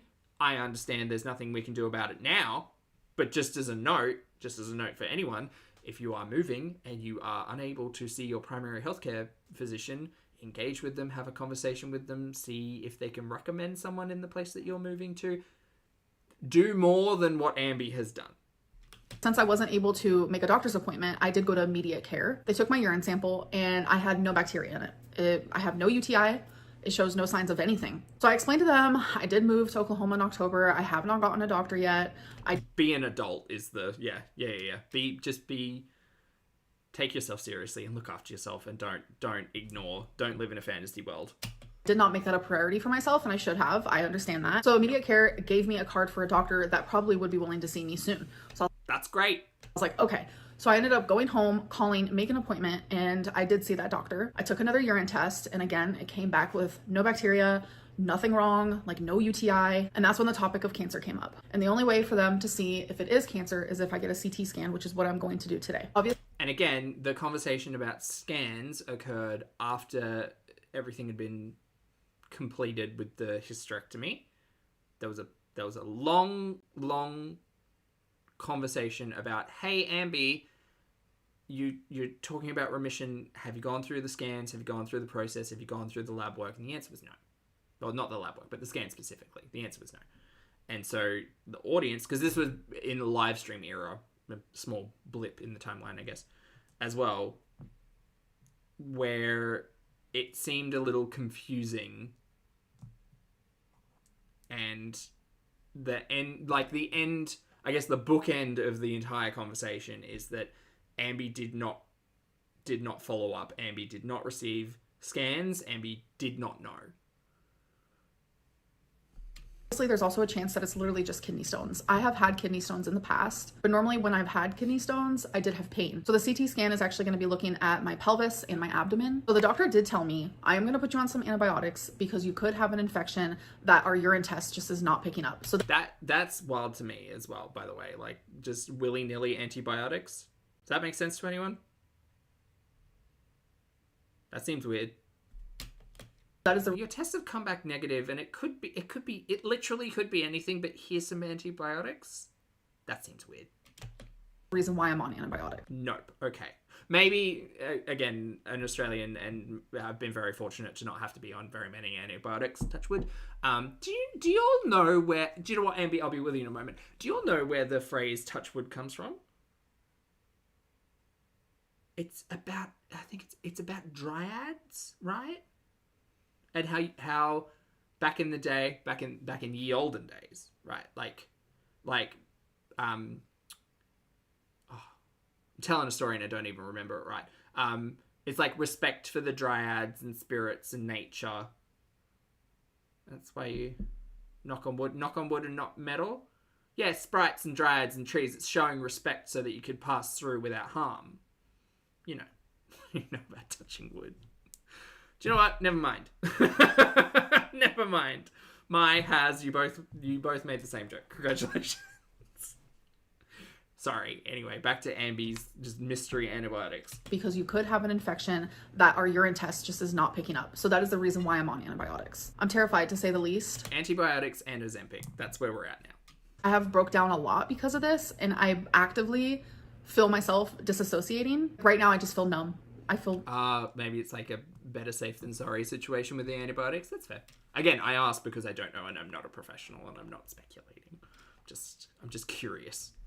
And I actively feel myself disassociating. Right now... Oh, really, Kitchen? That's cool. I just feel numb. I feel completely numb, and I know that if I wasn't in this like numb space, then I would be bawling my eyes out right now. Yeah, of course. You'd be panicked and fearful and worried. Like, yeah, it sucks.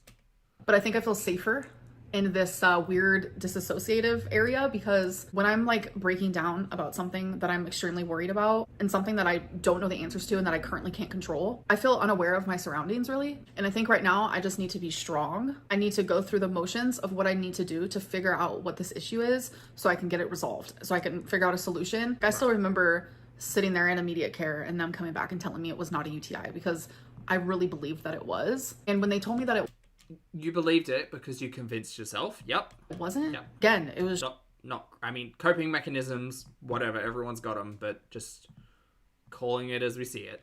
just like flashback after flashback after flashback of everything I went through before I was finally diagnosed with uterine cancer. I just kept going back and forth, like, do I want to tell you guys about this? Like, I'm embarrassed and I'm ashamed, but it's also like... Big question, because you know me, like, dear Ambi, if you're going to make health into content, take us on the journey. Take us on the journey. That's fine, but maybe in this conversation, topics as severe, yeah, I guess, topics as like confronting as this, maybe get more answers first, as opposed to, well, it came back without a UTI, it's bleeding, I don't know what it is, I've got scans lined up. Like, yeah, I don't know. You can do whatever you want. It's your channel, but just don't get mad that people have opinions about it, because that's what audiences do. Yeah, I don't know.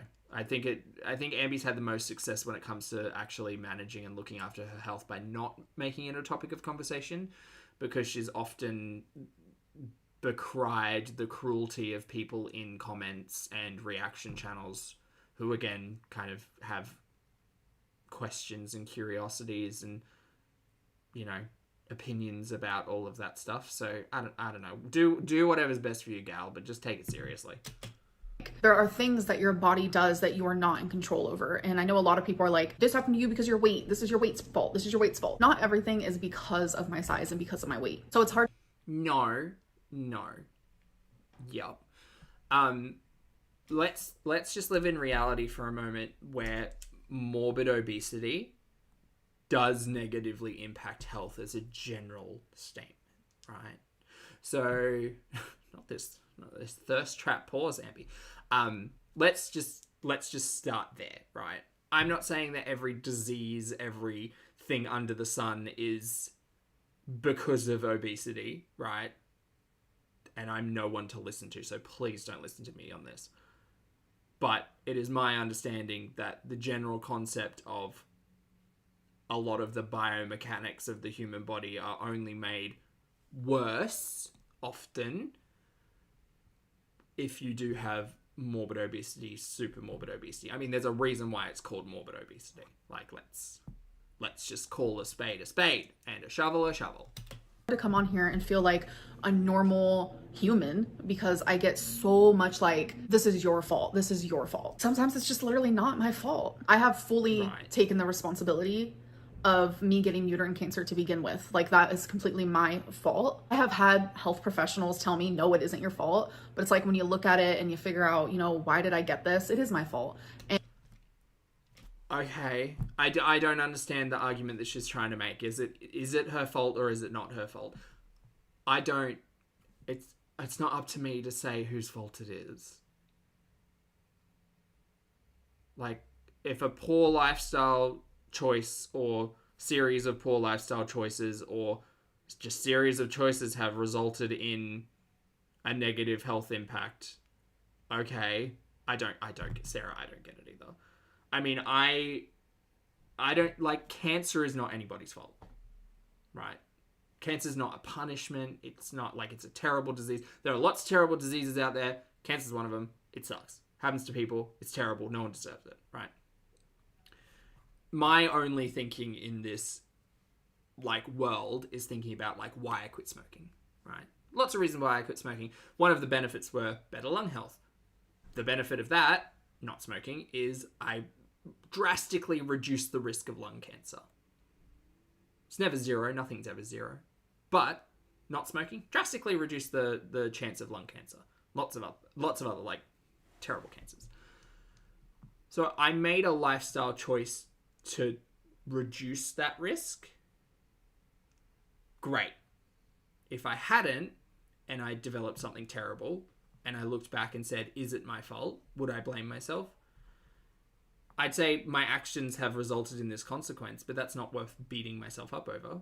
Like, yep, there would more, like, I'm talking about a touch wood again, potential that won't happen, hopefully. But if it did, I often think about treating yourself with kindness and grace and respect, and part of that is taking your health seriously, but also, yeah, beating yourself up for things in the past is not the goal. Like, it's not recognizing things in the present and saying, oh, this is not good, and trying to make change for it. Go for it. But, you know, anyway, it's Beck's fault. And I would have never gotten it if it wasn't for my size. And that's something that I hold on to. Mick, you've said it perfectly. Thank you, Feet. Mick said, no matter whose fault it is at this point, it's only you who can fix it, though. Exactly. And there's not a lot of, I mean, and I understand, that's a whole, like, I think, topic of conversation around grief and processing and all of that. But spending a lot of time reflecting on it and being anxious and panicked and fearful and worried and concerned about terrible things that well, not terrible, but things you've done in the past that have led to this current situation, recognizing it, sure, but, like, I think there's a really, like, hurtful area there to, like, focus on it, which, you know, again, that's all, like, processing and grief and, oh god, I said processing, and grief and all of that stuff. But that goes to not just, like, health concerns, that goes to, like, relationships, people that we know, like, other people's actions. Like, we can't control a lot of that stuff, just like Ambi can't control cancer. But yeah, that's a big therapy conversation, I think. All the time. The guilt that I feel about that is powerful. I can't blame everything on my size, because not everything is my size's fault. Again, at this point in time, I don't know who's having a conversation about size, because it's not outside of, again, Ambi having that conversation about her uterine cancer there. I don't know who's talking about it. But okay. At bigger people and dismissing them. I blame Toxic Lake.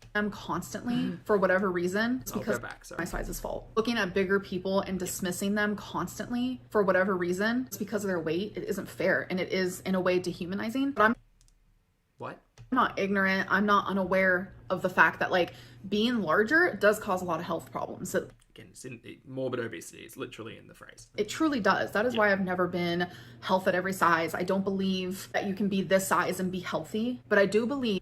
There's an iconic phrase sitting in my head. You are healthy, but you are obese. Was the doctor's verbatim kind of sort of words. Anyway, that doesn't matter.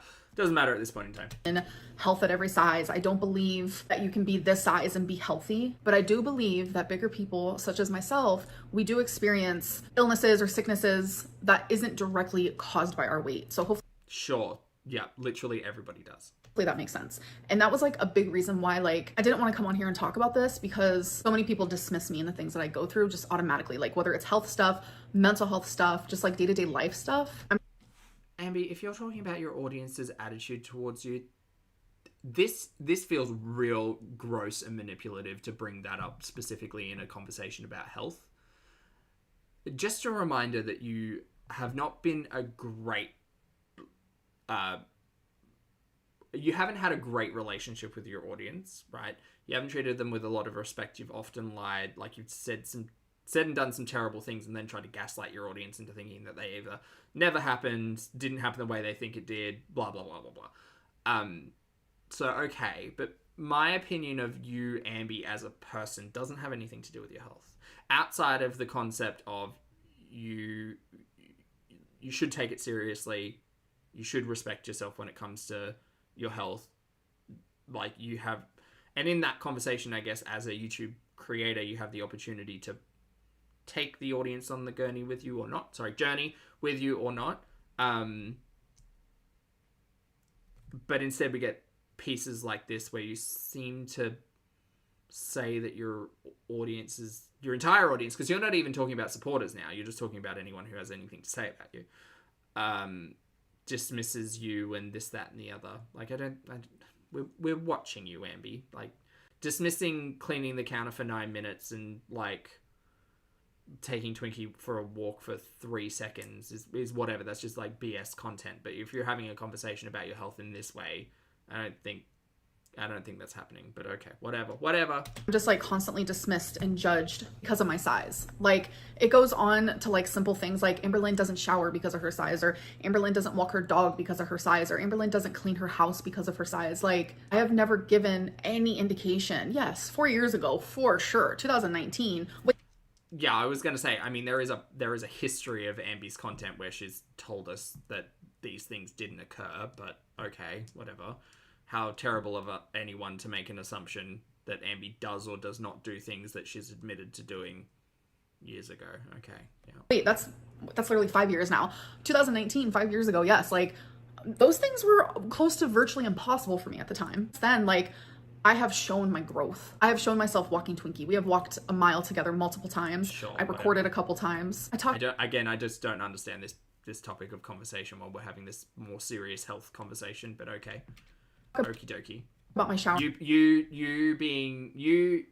Audience members dismissing your ability to do things based on prior admittance of not being able to do things. What the fuck does that have to do with the emergency room visit and you convincing yourself you've got an UTI? Absolutely, fuck all. Nothing. These topics are not connected.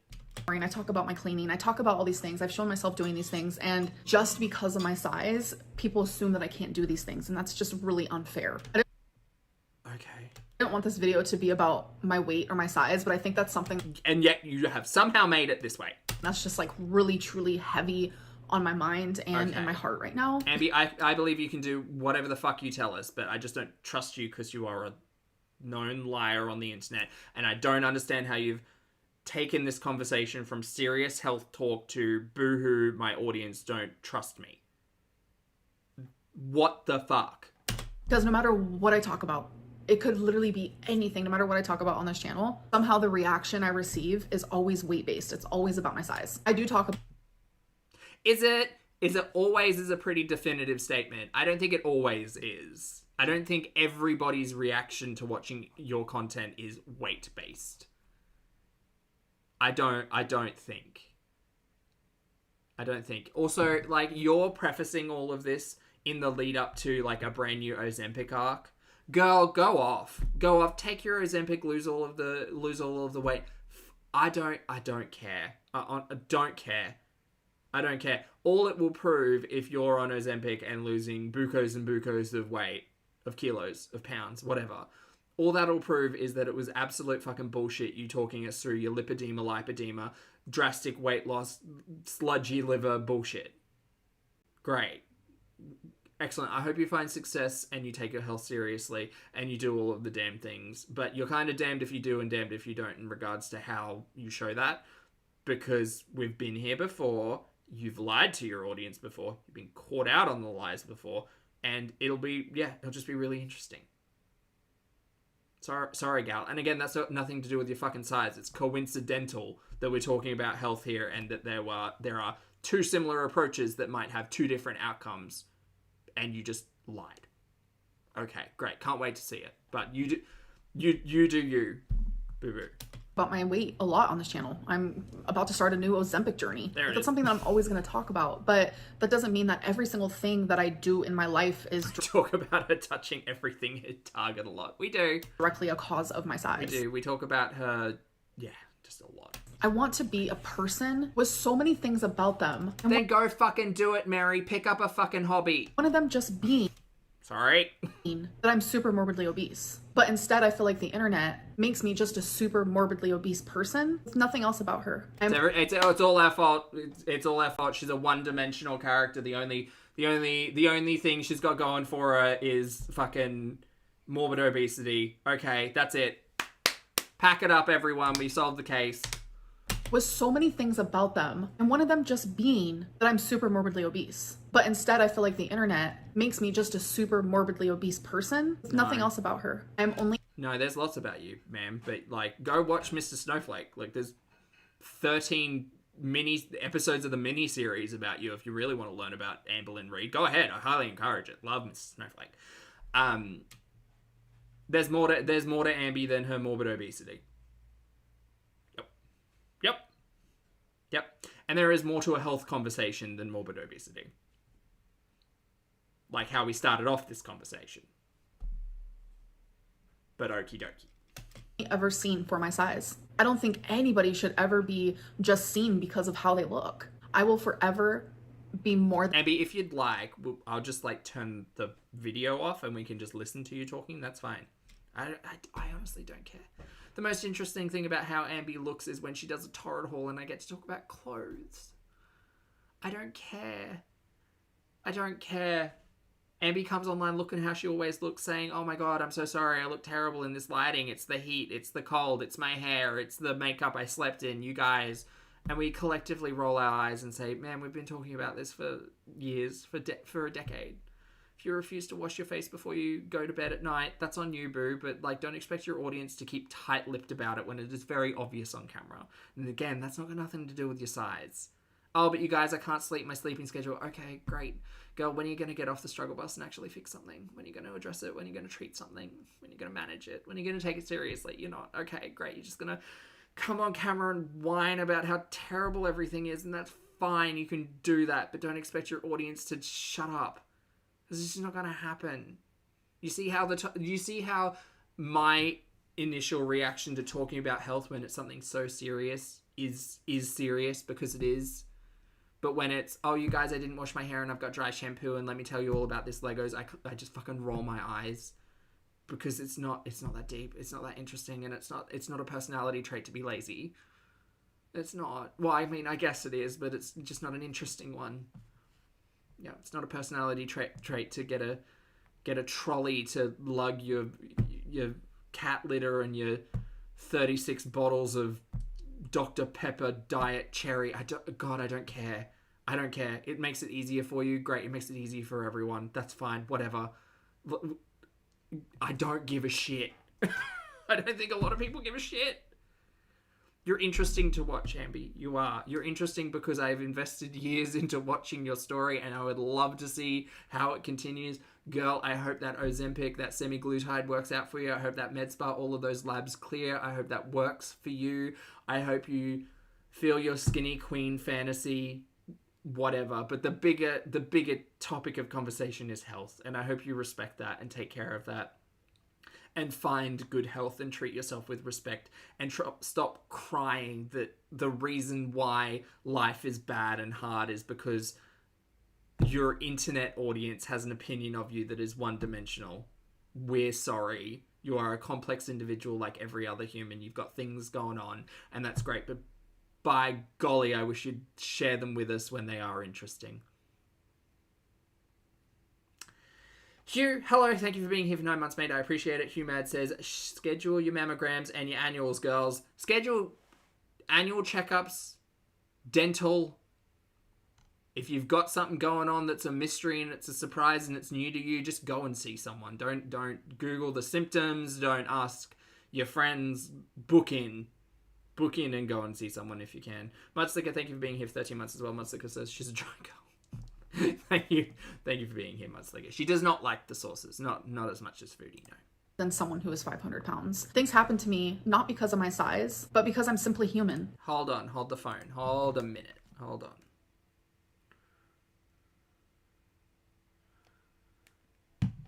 Okay, sorry. Back to Ambi. And we all are, and we need to learn how to respect Sorry, what? of how they look. I will forever be more than someone who is 500 pounds. Things happen to me. Great, Ambi, if you weren't 500 pounds, whatever. If you were, again, I'll refer to the conversation about a smoker because I'm an ex-smoker. Hi. If I was watching someone who was on camera smoking, right? Smoking for a decade. And having all of these problems and ignoring their health and not going to speak to professionals and crying about symptoms and bringing up things that are bad but never actually addressing them in an online sense and talking about them but never actually taking them seriously enough to speak to a healthcare professional, get scans, get tests, get anything. What do you want from us? What do you want? If it's sympathy, I'm sympathetic to the situation. It's a really hard situation. It's terrible. But what, and I understand, I get fear. I get fear of having the Delulu pulled away. I do. I really, really do. What I don't get is how you can spend years monetizing this content and not helping yourself, not treating yourself seriously. Like, you've got people in your life who clearly care about you and are around you. And I just don't get it. I don't get it. Having conversations with friends and people you know, asking and convincing yourself that it's probably just a UTI. I don't get that. I don't get that. If I were back being a pack-a-day smoker and I was coughing up blood every other week or month or whatever, I wouldn't just be like, oh, it's a flu. I'll just ask other people. Like, oh, it's probably just tuberculosis. It's not a problem. Tuberculosis? No. Yeah, tuberculosis is the Moulin Rouge disease. Anyway, not important. I know that the analogies don't necessarily line up, but I'm trying to logic it out in my brain, and it don't logic. Not because of my size, but because I'm simply human. And we all are. And we need to learn how to respect each other and stop invalidating and dismissing what people are going through. Not invalidating, not dismissing, just bewildered at the fact that you refuse to fucking take it seriously. Like, that's it. No one's dismissing someone who has a cancer diagnosis. Everybody is just befuddled at the fact that you refuse to take it seriously. Oh, but you guys, I thought it was a UTI. For 2 weeks, as someone who had already gone through that, that's what you convinced yourself of? Okay. Why are you bringing this story to the internet? My God, I feel like I could ramble on forever. I don't. She's quite condescending, Salva. And as someone who is often told they sound a little condescending and sarcastic, I can hear it. I don't know where this video completely took a turn. I don't know where it went. Long story short, Me neither. I'm about to go to a CT scan. I'm about to start a vlog for you guys. Amazing. I knew this was going to be long-winded, so I wanted it to be its own separate thing. And I just want to end this video with, I get it, I'm fat. I know. And it has Who the fuck has even mentioned that today? caused me a lot of issues in my life. But instead of assuming that whatever I'm going through is because of my size, let's figure out what the issue is first, and then we can figure that out. How about you figure out what the issue... Holy shit. Bring back that condescending comment. Listen to this. That whatever I'm going through is because of my size. Let's figure out what the issue is first, and then we can figure that out. How about we figure out what the issue is first before you come to the internet crying that you don't know what it is? How about we take our health seriously, and instead of baiting for sympathy in fucking bullshit topics of conversation like this, how about we go and figure out what it is first, Ambi? Yeah, how about instead of jumping the gun and assuming it's a UTI because my friend and Dr. Google told me it was, how about we sort out some labs and talk to doctors and get a scan and do all of that stuff. Oh, but she is doing it. No, I understand she's doing it, but why the fuck is she making this piece of content before that all happens? Rude. Rude. Sorry for that little mini rant. I guess it really was just bothering me. I know my words. I don't know if it was the health stuff that was bothering you or the fact that you clearly have an issue with people who watch you dismissing you because of your size. Ambi, I'm not dismissing you because of your size. I don't give a shit how much you weigh. If you're gonna take us on a health weight loss journey, do you expect people to talk about it, have opinions about it? It's content. YouTube is for entertainment and education, I suppose, both of which learn what not to do. But it's for entertainment, girl. You can't control what your audience thinks. And as for dismissing you, no. Not when we're having serious topics of conversation like this, right? I'll dismiss the bullshit. That can go. The inane topics of conversation.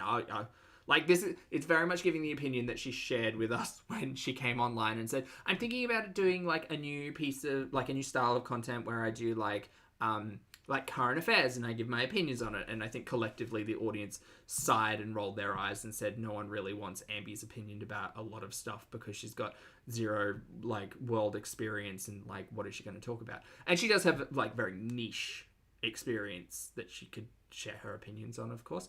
And she can talk about whatever the hell she wants. No one's stopping her, but just because an audience member doesn't want to fucking hear it doesn't mean that we're all terrible people. Seems to be very manipulative. Probably aren't going to matter so much. They usually don't, but I think it just feels better that it's off of my chest. Anyways, I will see you guys in my next video. Good job, gal. This could have been a diary entry. Anyway, chat, I'm going to go because it's late now, so I'm going to go take a long scrub. That's what I'm going to do. I'm going to scrub all of this off me. Thank you very much for hanging out with me. I appreciate you all. I hope you all had a fabulous day and or night while watching. For those of you on the rewatch, I appreciate your comments, opinions, and eyeballs. I'm so sorry that I was really long-winded today. I feel like I had a lot of thoughts and opinions.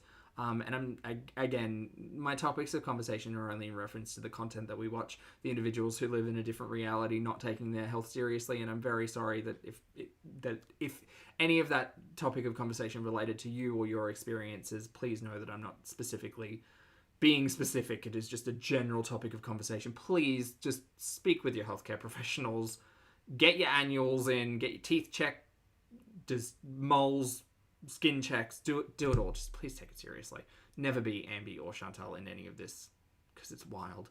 Thank you for being here. If you'd like to hit the like button on the way out, I'd appreciate it. Chat, you've been lovely, and I've been Pulpy. Please make sure you wear your sunscreen, get your walks in, drink your water, bake something new, have a nap, a snack, treat your health seriously and yourself. Don't be these people. For those of you on the rewatch, again, thanks for being here. It's been great. I'll see you all